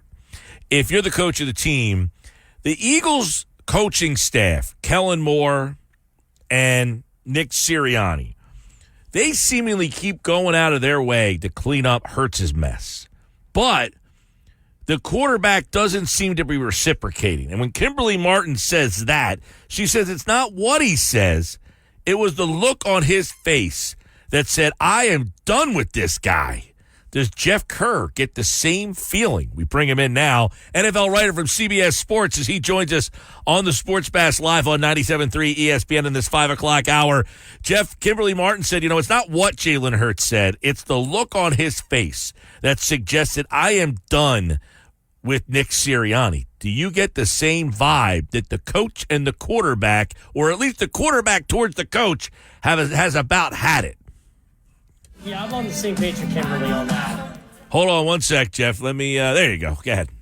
Yeah, can you hear me? Yep. Okay. Yeah, so I'm on the same page as Kimberly, A. Martin. Like, it's not that he said it, and it was still bad that he said it, but it was how he said it and the facial expression. It's like, okay, I'm tired of this guy. Like, why is this guy still here? The issue I have is you're not doing anything to help your own cause because you keep turning the ball over and you keep having this attitude. And look, they wanted him to be more open. He is more open this year, but you still don't see him around that much. At least when the media's in the locker room. Yeah. Well, I was in the camp before the season started. Look, we're 4 weeks in. We're at the bye week here, so I don't want to get crazy, but I was in the camp before the season started and said, look, the front office had to have a conversation with Jalen Hurts and said, listen, can you play for Nick Sirianni? We're going to bring Nick back, but if you can't play for this guy, we might have to make another decision. Do you think that conversation was something that happened? I really wonder if it did. You would hope it did, right, because that's your franchise quarterback. But if it didn't, that's just going to make him even more upset, right? Because, well, why wasn't I included on this? You're paying me $51 million a year to be your franchise quarterback. Don't you think I should have a say on who my head coach should be? And, I mean, do we even know he had an input on Kellen Moore being the offensive coordinator? I'm really beginning to wonder this. Well, I'm sure it doesn't help right now that his former offensive coordinator, Brian Johnson, is over in Washington, and they're having a grand old time offensively, and there could be an element of Jalen Hurts being like, this offense isn't what I wanted. The offense that guy's running in Washington, that's what I wanted. Yeah, and that's what upset me about last year when, look, you could play Brian Johnson for whatever, but they did have a top 10 offense, and two, he wasn't the play caller. That wasn't his offense. That was Nick Sirianni's offense. He was just kind of there to help them with game planning and game designs. Mm-hmm. But on game day, that wasn't Brian Johnson. He's getting that opportunity now in Washington with Cliff Kingsbury, and you're seeing the results. Brian Johnson, in my eyes, not like he was a bad coach. I just don't think he ever got the opportunity to be a good or a bad coach. He's getting that in Washington. Yeah. Jeff, you wrote at CBS Sports that the Eagles are not living up to the core values of Nick Sirianni. What are those values, and how are they coming up short? Oh, compete, connect, accountability, fundamentals. And Nick even mentioned that on Sunday, right? When he said fundamentals, I'm like, oh, there's one of Nick Sirianni's core values. They're not living up to it. But then when you see, to me, Mike, the most disturbing thing is the social media stuff, right? You know, Darius Slay going on Micah Parsons' podcast the next day and pretty much laughing with him about C.J. Gardner-Johnson. Look, I know Micah Parsons is not the only person who feels C.J. Gardner-Johnson is annoying. In fact, I think he was voted the most annoying player in the NFL. So it clearly isn't Micah Parsons. But to have your teammate on there, a team captain, just bash you like that, I didn't want to go bash. But to say the things he said about you, you say that to him in-house. You don't let that go out in the public where Mike Gill and Jeff Kerr and everybody on social media can read it. So to me, that's a bigger issue than, and I didn't even get to the Devin White stuff yet. To me, that's a bigger issue than anything that, any of the violations they have at Nick Sirianni's core values. Yeah. Well, we'll get to the Devin White stuff in just a little bit because he didn't play in the game on Sunday and still somehow made a little bit of a mark. But, okay, if they're not living up to the core values of Nick Sirianni, do we ask the question whether or not they respect the head coach? By that analysis, no. What I wrote, and I left that up for interpretation for Mike Gill, right? You know, if Nick Sirianni's core values aren't being respected, why is he here? What does he do? I mean, the only thing we know that he does during the year is override his offensive coordinator on certain fourth down plays. Not exactly an endearing sign for him. No. Well, listen, I always say, look, it's okay I don't have a problem with the CEO coach, okay? Like, people ask the question, what do you do? What do you do? Well, I'm the CEO coach. I oversee. I make decisions. Some of your decisions are backfiring. Fourth down, all that stuff. You know, we had Colin Thompson on yesterday. I said, did Matt Rule, did he call plays? No, he was a CEO coach. You know, he was a guy that oversaw things. But is Nick failing in the CEO role, I guess, is the question. And do the players not, this is a weird dynamic for me, Jeff, because, on the New Heights podcast, Jason Kelsey went out of his way. He says, hey, Sirianni's the most prepared coach I've ever played for. He holds the players more accountable than any coach I've ever played for. He's the best motivator. And here's what he said. I'll let him say it for you. Here you go. Nick, and I really mean this, is one of the best coaches I've been around, and talking about coaching situational ball, really understanding what to do in the right moment, motivating guys. We coach things up in team meetings and hold people accountable better than pretty much any other coach I've been around. Situational ball, motivating players, holding people accountable. Isn't that what you want from a head coach? Yeah, and, I respect Jason Kelsey for defending him. And a lot of guys have defended him. Jason Kelsey, Fletcher Cox over the years, Jordan Mailata's done it, Cam Jurgens has done it. I'm sure Saquon likes Nick too. But it's always the same issues going on this team. there's division right now. I mean, look at it. Look at the secondary. You got two of your starters. One's talking bad about the other, and that's a team captain. Why is he a team captain? What does he do to make him a team captain? That's voted on by the players, right? Well, players don't know shit. Yeah, well, I would think that the players are. He's a very likable guy, right? I mean, he's a guy that kind of goes out of his way. Exactly, and see, that's the thing. I respect Slay too. I respect what he did in the league, but you get guys that you're voting him a team captain. Are they voting him a team captain because he's been in the league 12 years? Are they voting him a team captain because he once was good? I don't know. Yeah, I don't know. He's always been talkative. I don't know the dynamics of how that goes down. Hey, we're going to vote for team captains. Here we go. Put your name in a hat and let us know. But Darius Slay, let me get your take on his play this year, because he put out there his resume. But does he need to put his resume out there because his play this year isn't matching his resume? I don't think he needs to be benched by any means. You're talking about Slay, right? Yes, Slay. Yeah. Sorry, I broke up there. So I don't think he needs to be benched, but I think he needs to kind of look in the mirror a little bit. And I think he does. I really do. But I just don't think it's a good look going out there and defending yourself the way you did after that game. And look, I don't want to hear about you had 150 pass defense or 32 interceptions. Like, that's awesome. Yeah. You're a great player. There's nothing wrong with that, but that's another one. That's another read the room, man. I mean, Nnamdi Asomugha was a great player in Oakland, but he came here. You don't put your resume out there for what you're doing in Philadelphia because it hasn't translated. Exactly. And I mean, look, Slay's older now. He's just an older player, and you got guys that could play behind him. I don't know if Kelee Ringo can play. I liked what I saw a little bit of him last year. I think Isaiah Rodgers is too small, but maybe Cooper DeJean can play on the outside. Well, it sounds like they might get him involved here soon, right? Yeah, I would like to see him in the slot personally. And look, I feel bad for Avonte Maddox because he's a nice guy. I just think he lost a step too. But I think he's getting cooked for being in a role that really wasn't supposed to be his anyway. Cooper DeJean got hurt, and Avonte Maddox is doing the best he can. Yeah, I think the injuries have caught up to him. And listen, it's not for me to defend a guy who went to Pitt, for God's sake, but I do think the injuries. I think the injuries have caught up to him. I mean, because he was always he was a tough guy in the slot, and I think he's a step slow. Yeah, I agree, and maybe it is time to ramp up Cooper DeJean a bit. And look, what about the safety situation? Like, if Sidney Brown's ready to go, does he take snaps away from Gardner Johnson? I don't think he takes them away from Blankenship, but where does he fit in? Because they badly need depth at safety, and I actually think their safety situation is fine, but CJ Gardner Johnson's not been playing well, and I'll defend Slay on that.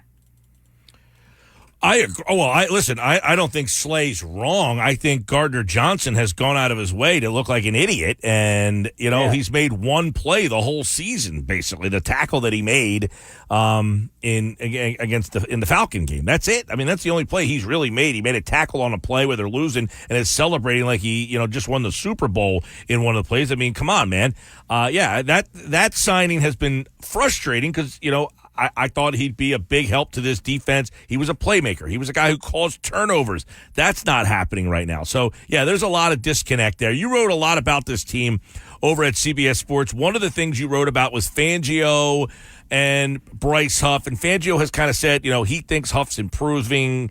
I don't know if that's him just trying to keep pushing that question to the side because he keeps getting it. But is there any anticipation from you that Huff is improving and that Fangio could or is using him incorrectly? You know what? I kind of think it's both, right? I think they want him to be a good run stopper, and that's just not him. Like, you didn't pay him for that. You paid him to get after the quarterback. Why don't you use him like how the Jets used him? That seemed to work. Why not we try that? I don't know. I just feel like right now you're wasting $17 million, and you've got a guy who's frustrated because he's learning this isn't what he signed up for. He's probably thinking, this isn't a fit. This isn't a fit for me. And you know, you got guys like me, guys like you, criticizing every move he makes. The guy has 3 pressures this entire season. I never would have guessed that when they signed him. I will say I wasn't a big fan of the signing. That was I wasn't either. Yeah. You know, but I'll that being said, I mean, he's been completely irrelevant. And, you know, there's a lot of people that have said, look, the Eagles are using him wrong. Okay, if they're using him wrong, is Vic Fangio going to say, let me figure out a different way to try to get more? And I wonder, this is what I wonder, Jeff, is in this bye week if Howie Roseman sits down with Vic and says, hey, man, we've got to figure out a way to get Huff something. I mean, come on, I brought this guy in here, and he's giving us nothing. He's a player. We got to figure it out. You know, Mike, this is where the old school mentality comes in with Vic Fangio, right? I feel like that mentality of, well, if you're so good, you can play under any system, you know, where you're a fit or not. But did Vic Fangio really play a role in getting Bryce Huff here? Or was it Howie Roseman that played the role? Like, when they signed Bryce Huff, I said, well, if they keep Hassan Reddick, I like the move. Well, they ain't keep Hassan Reddick.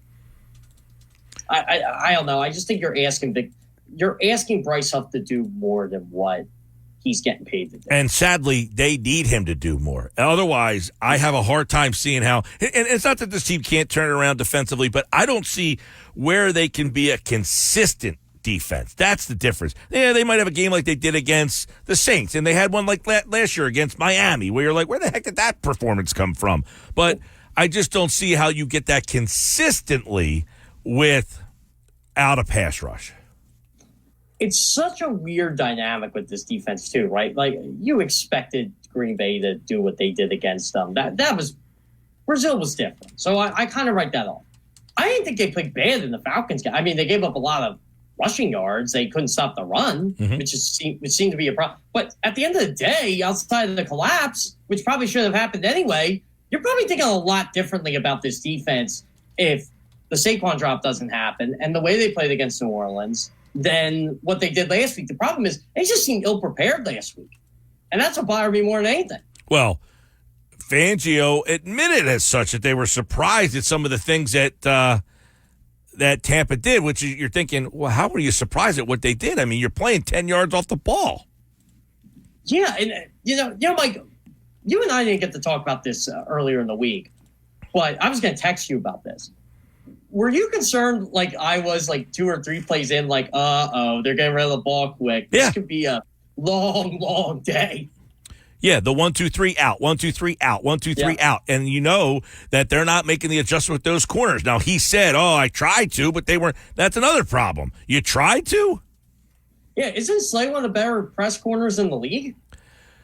Well, I don't know, man. There's a lot of problems that need to be changed on the defensive side of the ball. The offense, I'll reserve judgment until they get themselves healthy on that offensive side. Because if you tell me at the beginning of the year, hey, man, this is your offense, I'm going to say, well, this team's going to stink. You can't play with this offense every week.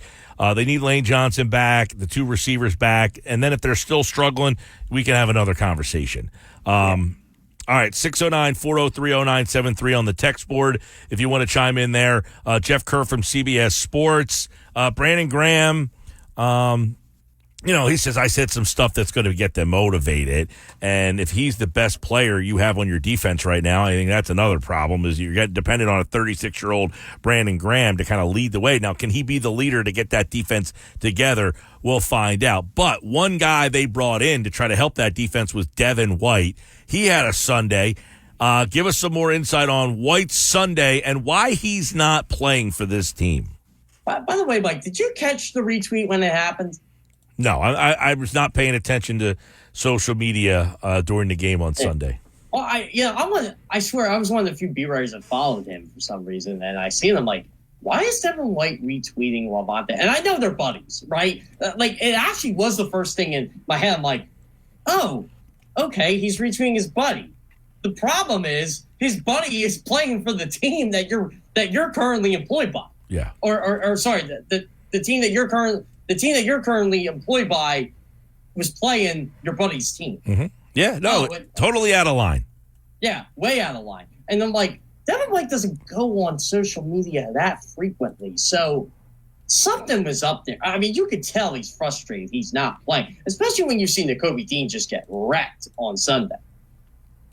Well, that's the frustrating part if you're him, is you think you should be playing, and then the guy who's playing in front of you is not producing either. Yeah, Mike, what do you think, if you really want to handle this publicly, if you really want to do this, wouldn't you, in your eyes, like say you and I are in a media scrum, we're interviewing him. What do you say? Personally, I think I'm better than him. Bottom line, like, is that wrong to say that? I don't know. I mean, we're already talking about the inner issues. But you already know there's internal conflict. I mean, no, I think he's handled it pretty well outside of the fact that he went on social media and, that's not even – I think he's handled it well. I think he's done a good job of being a good soldier with this team. But why is he not on the field? Why isn't he playing? Well, it's Ben Van Sumer and then Jeremiah Trotter Jr. I mean, they're good special teams guys, and Trotter's getting better at special teams every week, and BVS is – Mike Clay is one of his best special teams guys, and I didn't need Mike Clay to tell me that. I can watch the games to prove that. I mean, they're tied for the special teams league in tackles, and Trotter's a rookie. Like, they're valuable to his unit, and Mike Clay said, look, I'm never going to turn down the guy who wants to play special teams. We don't know what Devin White has actually wanted to play special teams. He's never really done it. That's not his fault. That's just it's a square peg in a round hole kind of thing. So he's the odd man out. Jeff Kerr, CBS Sports, covers the NFL. CBS 3 covers the Phillies. Anything from Rob? I didn't get to hear anything from Rob Thompson today. Did you get any nuggets or news or info about this team and how this inter-squad simulated game went today? They tied, right? Who was on which team? Okay, so I don't know the exact rosters, but I'll just go by what I've heard and, So the two teams were Harper and Turner against Schwarber and JT. Schwarber's team wore the home whites, and Harper's team was the home team. They wore the powder blues. They had the first choice of you, but they had the crowd noise. They had Rob Thompson actually didn't manage the game. He told us he watched from the stands. He was the only guy who watched.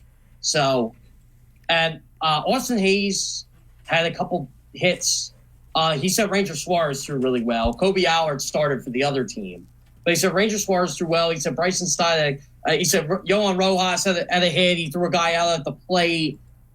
He wouldn't give me – I did ask him if Marsh and Stott played against lefties. He wouldn't give me that answer, which I'm okay with, but you got to ask. So, yeah, I mean, I've got to re-listen to the Zoom call, honestly, but that's what I remembered from it. But Ranger Suarez threw 21 pitches. He said he threw really well. He was very encouraged by that. He would not give us anything on a game 2 starter yet. I mean, the questions that I would have, if I had a one-on-one with him and I got 5 questions for the playoffs, I would say, what does your outfield look like? Do you have a Hayes Marsh platoon with Rojas in center? Do you have platoons in both spots? I mean, what's your out? Is Hayes an everyday player? Because that's kind of what it was the last. He was asked that, and he was kind of non-committal to it. He said, "We believe he is." So we believe who is Hayes? Hayes, but is Hayes going to be the left fielder? Like, I think he plays over Weston Wilson against lefties. When they face left. Oh, I don't think Weston Wilson's in the mix. I think it's Hayes in left, and then either Marsh in left and they platoon, or Marsh is in center every day and Rojas is out. I'm really curious what they do with Rojas. I mean, personally, I think I would keep Rojas in because of his defense, because that defense is so vital in the postseason. And he did hit the ball better in September, but I'm not going to look. It's going to be really hard to take Brandon Marsh out of the lineup against the righty.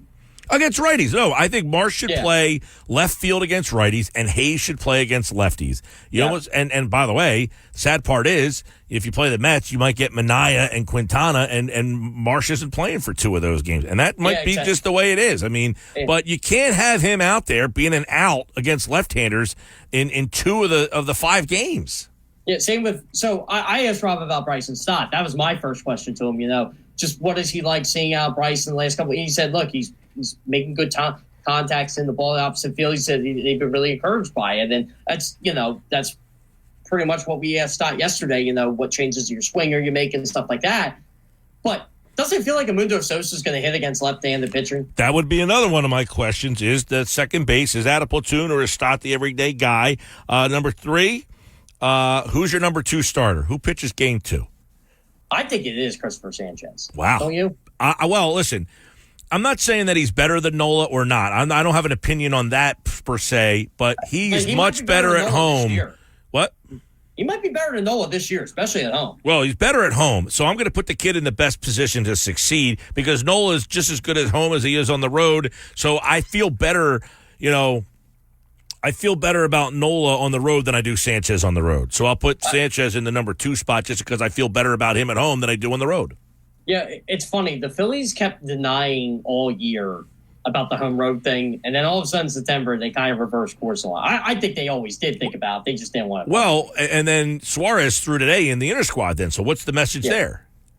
I mean, look, it was his turn to pitch anyway. But look, I think Ranger is going to be like someone's going to piggyback off him, I think. I don't think you're going to see 5 innings out of Ranger Suarez in a potential game 4. Yeah. Okay. My other question, I guess, would be, do you keep 14 and 12 or do you go 13 and 13? Because quite frankly, if they kept a 12th pitcher, I don't even know who that guy is, let alone a 13th guy. Yeah, so it does look like, just from hearing from Dombrowski and Rob, it does look like it's going to be 14-12 for the DS and then 13-13 for the CS. Okay. I don't think Spencer Turnbull admitted to me yesterday he thought today was very important for him giving himself a chance to make that NLDS roster. I don't think he's going to be on the NLDS roster after talking to Rob today. I think they're going to wait till the next series. All right, Jeff Kerr, CBS 3 covers the Phillies, and, of course, CBS Sports covers the NFL with an eye on the Eagles right here on the Sports Bash Live on 97.3 ESPN. I got you fired up today there, Kerr. Yeah, you did. Well, you know what? I was laughing. I'm like, oh, Mike Gill got to use the dump button today. It's the first time in a couple of years he got to use the dump button on me. Luckily, I have a quick finger.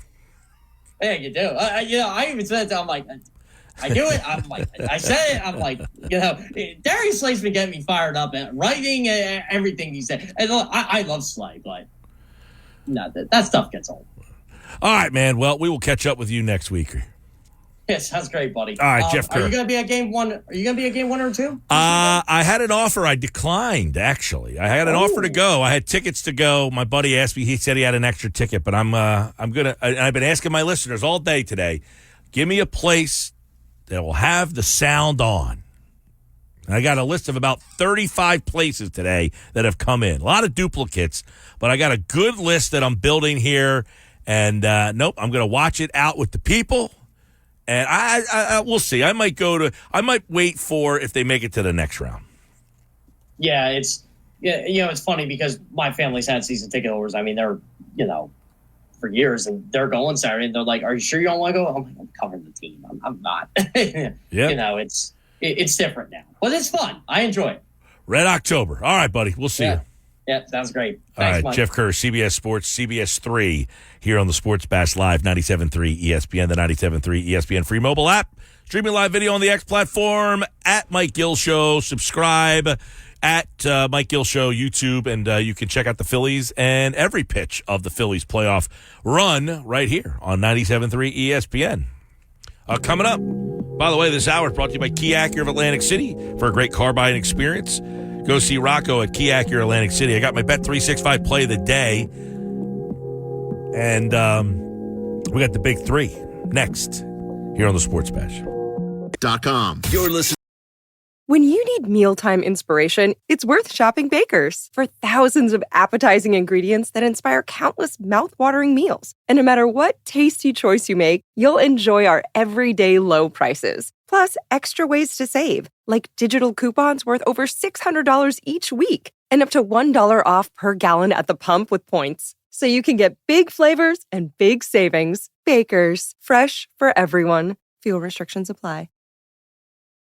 With Mike Gill. When I'm driving, I got a guy on the radio who talks to me. I can't see him, but he talks to me. On 97.3 ESPN. I'm going to say Slayer of the Day is myself being the Slayer of the Day is not nothing that's like a play or anything. It's more the Slayer of the Day is me being a jack posting my stats knowing I shouldn't have did that. That's the Slayer of the Day. I'm the donkey of the day for that. I got slayed by the media and the fans for doing that. Well, he read the room that time, Darius Slay calling himself this, that, and the other thing. You're right, Slay. You were. Way to read the room. Sports Bash Live, 97.3 ESPN, the 97.3 ESPN free mobile app, live video on the X platform at Mike Gill Show. I'm Mike Gill. What's up? So, Darius Slay went back on the podcast, his own podcast, which I didn't even know he had his own podcast. Yeah, it's called Big Play because, why not, right? Who's listening to these podcasts? Apparently there are people because there's tens of thousands of people who are subscribed to these things. Yeah. And they have plenty of ads. I mean, I got to skip through the ads to get to some of this content. Well, I'm out on the Player podcast. I know you are. I'm not watching or listening to any of them. By the way, we'll continue till the top of the show and maybe tomorrow as well. Phillies game Saturday, 4 o'clock. You can listen to the game on 97.3 ESPN. Give me a place in the area to watch the game that will have the sound on. All right? Delaware, Atlantic County, Cape May County, Ocean County, Cumberland County, Salem County, Gloucester, you name it. Camden, Burlington. Yeah. Give me a place that will have the Phillies game on with the sound. Now, we've got a ton of places that have been coming in. I was going to say, this is turning into Pokemon, Mike. You got to catch them all. Like, that's what you got. You got the text coming in. You got the comments on the Facebook page. You got all the input coming in. We've got a ton. We've got, so far, I'm up over 30 different places. And, like, some of these places I have been to, and I know that I can vouch for them. Some of these places I can't vouch for because I may have been there, and I don't know if they have the sound on, or I've never been there before. Right, and if you've never been there before, you're kind of like you're looking for somebody else to maybe corroborate that information, right? Yeah, I'm just trying to get, I don't know where I'm going to be on Saturday. I don't know what my plans are. So I want to know if I'm doing something, I'm in that particular area, because we will travel. My girlfriend and I will travel to go watch a game. Oh, yes, you will. Last year I watched the game in Cape May. You went to the wrong place. I don't know. Should I give that place another shot? No, absolutely not. Do you think they know that I know? I think they're too oblivious. You think? I think so. I mean, I enjoyed it up until the band playing. Like, do you think they have taken the feedback and said, you know what, we can't do that this time around? Because I would go, put it this way, I would go back there if I knew they weren't going to have a band. I think you need to get double confirmation that they will not do that again. Because that place is well known for having live music. They're not known for showing games. It wasn't a bad spot to watch the game. I didn't say that. They had the Phillies game on with the sound, and that day, if you remember, it was Phillies-Astros Game 6. It was the same day that the Union played in the MLS championship game. They had that game on, too. Yeah. I was at a different establishment that exact night, and they had the sound on at this place, but the TV setup was poor.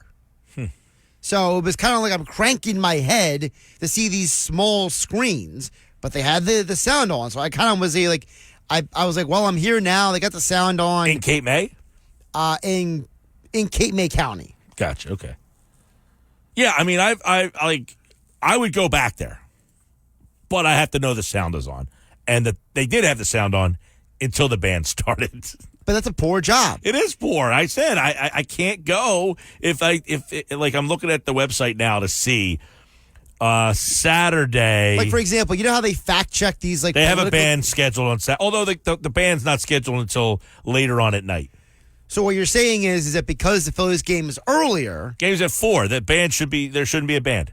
So if I'm in the area, I would go back there. Interesting. So I had a good time. They had the sound on. It was fine until the band came on. But the band is not scheduled until the Phillies game will not be on at this time. Okay, so then maybe you do give them a second chance. I might, if I'm down. That's my point. Let me know where the game is on with the sound on, because I don't know where I'm going to be on Saturday. Heck, I even said there's a possibility I'm in Delaware. We've talked about taking the ferry over to Rehoboth or Dewey, and I might go over there to watch the game. So if there's anybody listening, and I know people in Delaware listen, is there a place in Delaware that if I'm in Delaware, I should go? I actually know if I'm going to Delaware. We've already talked about where we want to go. Oh. There's 3 spots that we think we might go if we go to Delaware Saturday.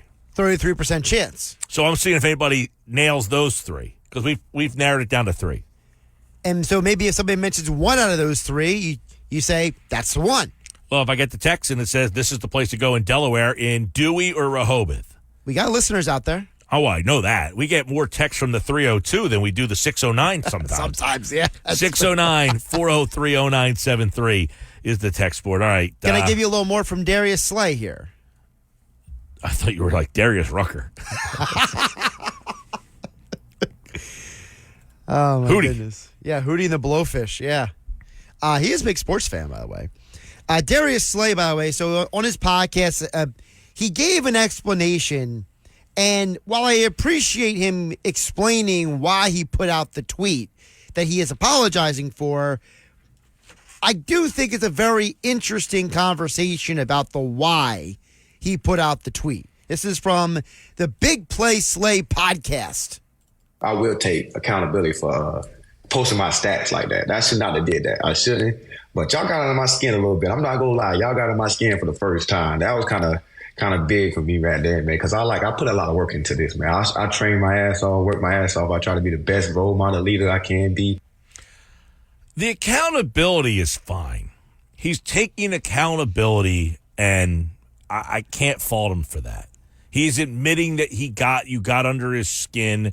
So he's saying all the right things. The problem is it's after the fact that he did it. So, I mean, look, I just am not a fan of all this stuff happening. I'm just not a fan of all of these players doing the social media stuff. That's all. Well, continuing with Slay, because he had some more comments for you, Mike. So he brought up about the fact people have questioned him being leadership, right? And, one of the comments you and Jeff Kerr talked about 20 minutes ago was about the fact that, these guys who are captains, these guys are supposed to be leaders. And Slay had a comment about him being a captain because people are questioning his captaincy and his leadership. And this was his comment, and frankly, I think it's a bit of a weird comment. I leave the serious stuff to Hurts. I yell all the yelling stuff to, back in the time, was Kels. Kels would do a lot of yelling at time. I used to let Flex do all the yelling. I'm more of a guy that's kind of like very understanding. I try to lead by example by just working hard, doing the best of my ability to let me do what I need to do to be prepared for the game. But my leadership skills are way different from everybody else. I'm still blessed enough and thankful enough to be a captain on this team.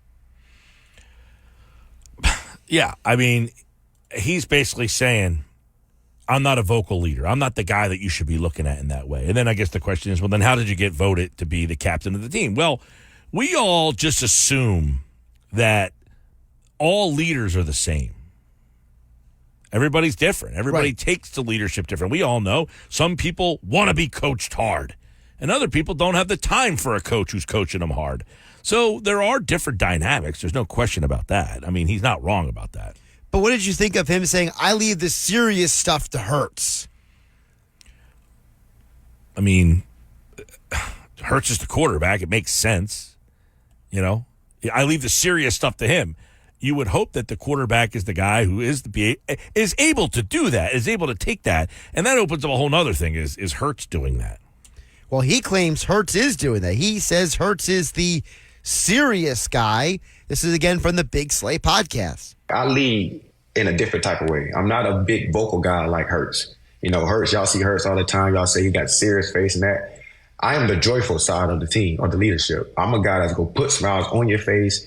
If you're looking like you had a bad day, I'm the one that's going to try to cheer you up, make your day better. So I bring a different type of energy that the team needs. Yeah, I mean, and he plays a position that he's in the secondary. So he's in a spot where he's going to get he is in a spot where you are exposed a lot out on that island. So it's tough for you to be the scream in your face, pull it all together type of leader.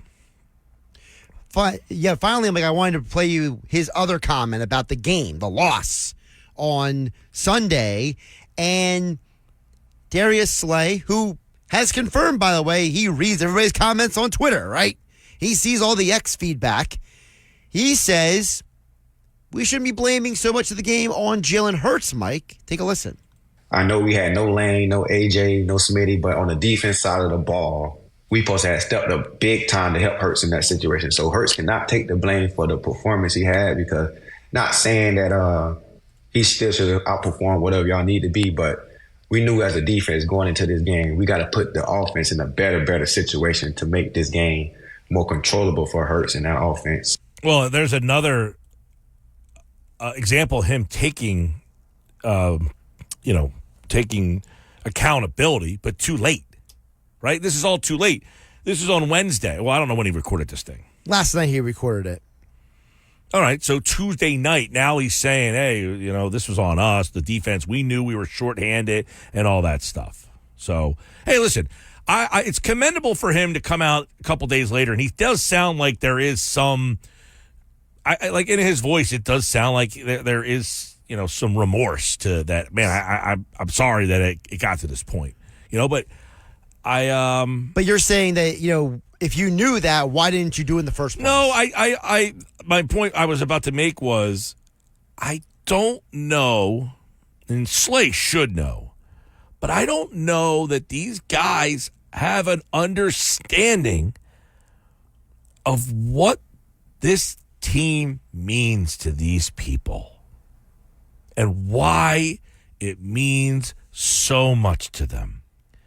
I don't think they understand the burden that is on them to have to play every week for these people who are spending every dollar they have to go see you play.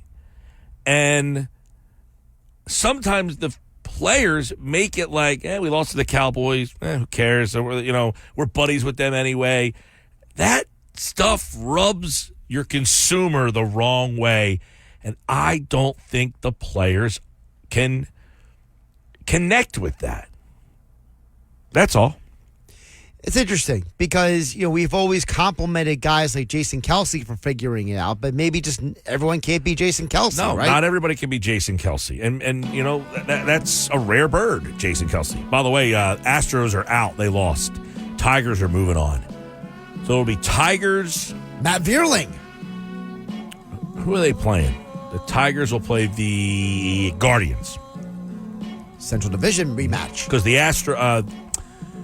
Yankees will play the winner of the Orioles-Royals, because it has a chance to be Orioles and Yankees AL East, but the Royals won last night 1-0. Is that game on too? Yeah. Probably, but these channels are all on different channels over the place. So that's generally two different channels are on two different channels. Kansas City's up 1-0, by the way, in the fourth. We'll have the Mets and the Brewers coming up for you at 7 o'clock on 97.3 ESPN. Yeah, it'd be really hard to... Actually, no. If you have YouTube TV, they put two channels on like the multi-view. That's true. All right, I got... you know what my play of the day, did it win yesterday? Carrington? You were 1-1. Carrington was correct. Stewie went 0 for 5 from 3. Oh, Brianna. 0 for 5. They still won, though. Play of the day next. How do you make everyone's favorite buffet even better? How do you make the country's best chicken even more exciting? How do you make Thursday the best night ever? Wing night at Pizza Ranch. Boneless and traditional. A variety of sauces. All the wings you want, plus all your other buffet favorites. The country's best wing night is here, taking flight Thursday nights on the buffet. Only at Pizza Ranch. Pizza Ranch, everyone's favorite buffet. Mike Gill. Do I have everybody's attention now? On 97.3 ESPN and the 97.3 ESPN free mobile app. All right, time for the Bet365 play of the day. Whatever the sport, whatever the moment, it's never ordinary at Bet365. Last night, how'd we do?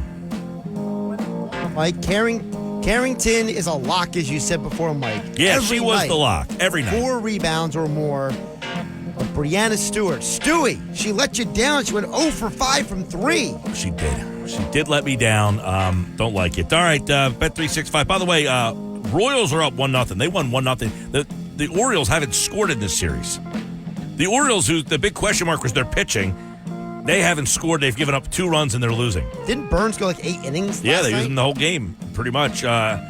and they have not scored yet again today. Crazy. Against the Royals. So, tough one there. I like the Orioles, too. A big fan of that team. I like the Royals team, too. That team won 56 games last year. 56! That's their MO, right? They're horrible for a few years, and they flip it around. No, they're horrible for a lot of years, that team. They had that 2015, 2014 run. Well, 2014, 2015 went the World Series back-to-back years. Yeah, and then after that, they weren't good, and after that, they haven't been good. Right.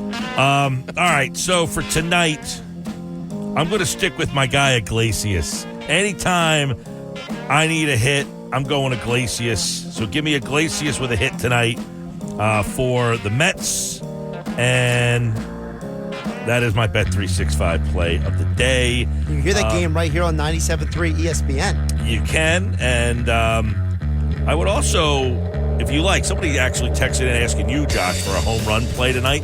It's your boy Jeff in Ocean City. For a home run play tonight, the guy that I kind of like to hit the home run tonight would be Nimmo. How about Rhys Hoskins gets left-handed pitcher? Going Nimmo. You go Hoskins, I'll go Nimmo. Right. But that's not part of my play. My play tonight is Iglesias. All right? There we go. I got it written down. By the way, Iglesias is plus 1,200 to hit a home run tonight. That would be amazing. Pretty unbelievable. Iglesias. Pay your for the phone Mets. bill with that payout. All right, have a great night, everybody. I'm back tomorrow at Chickies and Pete's at Tropicana in Atlantic City. Have a great night. When you need mealtime inspiration, it's worth shopping Baker's. For thousands of appetizing ingredients that inspire countless mouth-watering meals. And no matter what tasty choice you make, you'll enjoy our everyday low prices. Plus, extra ways to save, like digital coupons worth over $600 each week and up to $1 off per gallon at the pump with points. So you can get big flavors and big savings. Baker's, fresh for everyone. Fuel restrictions apply.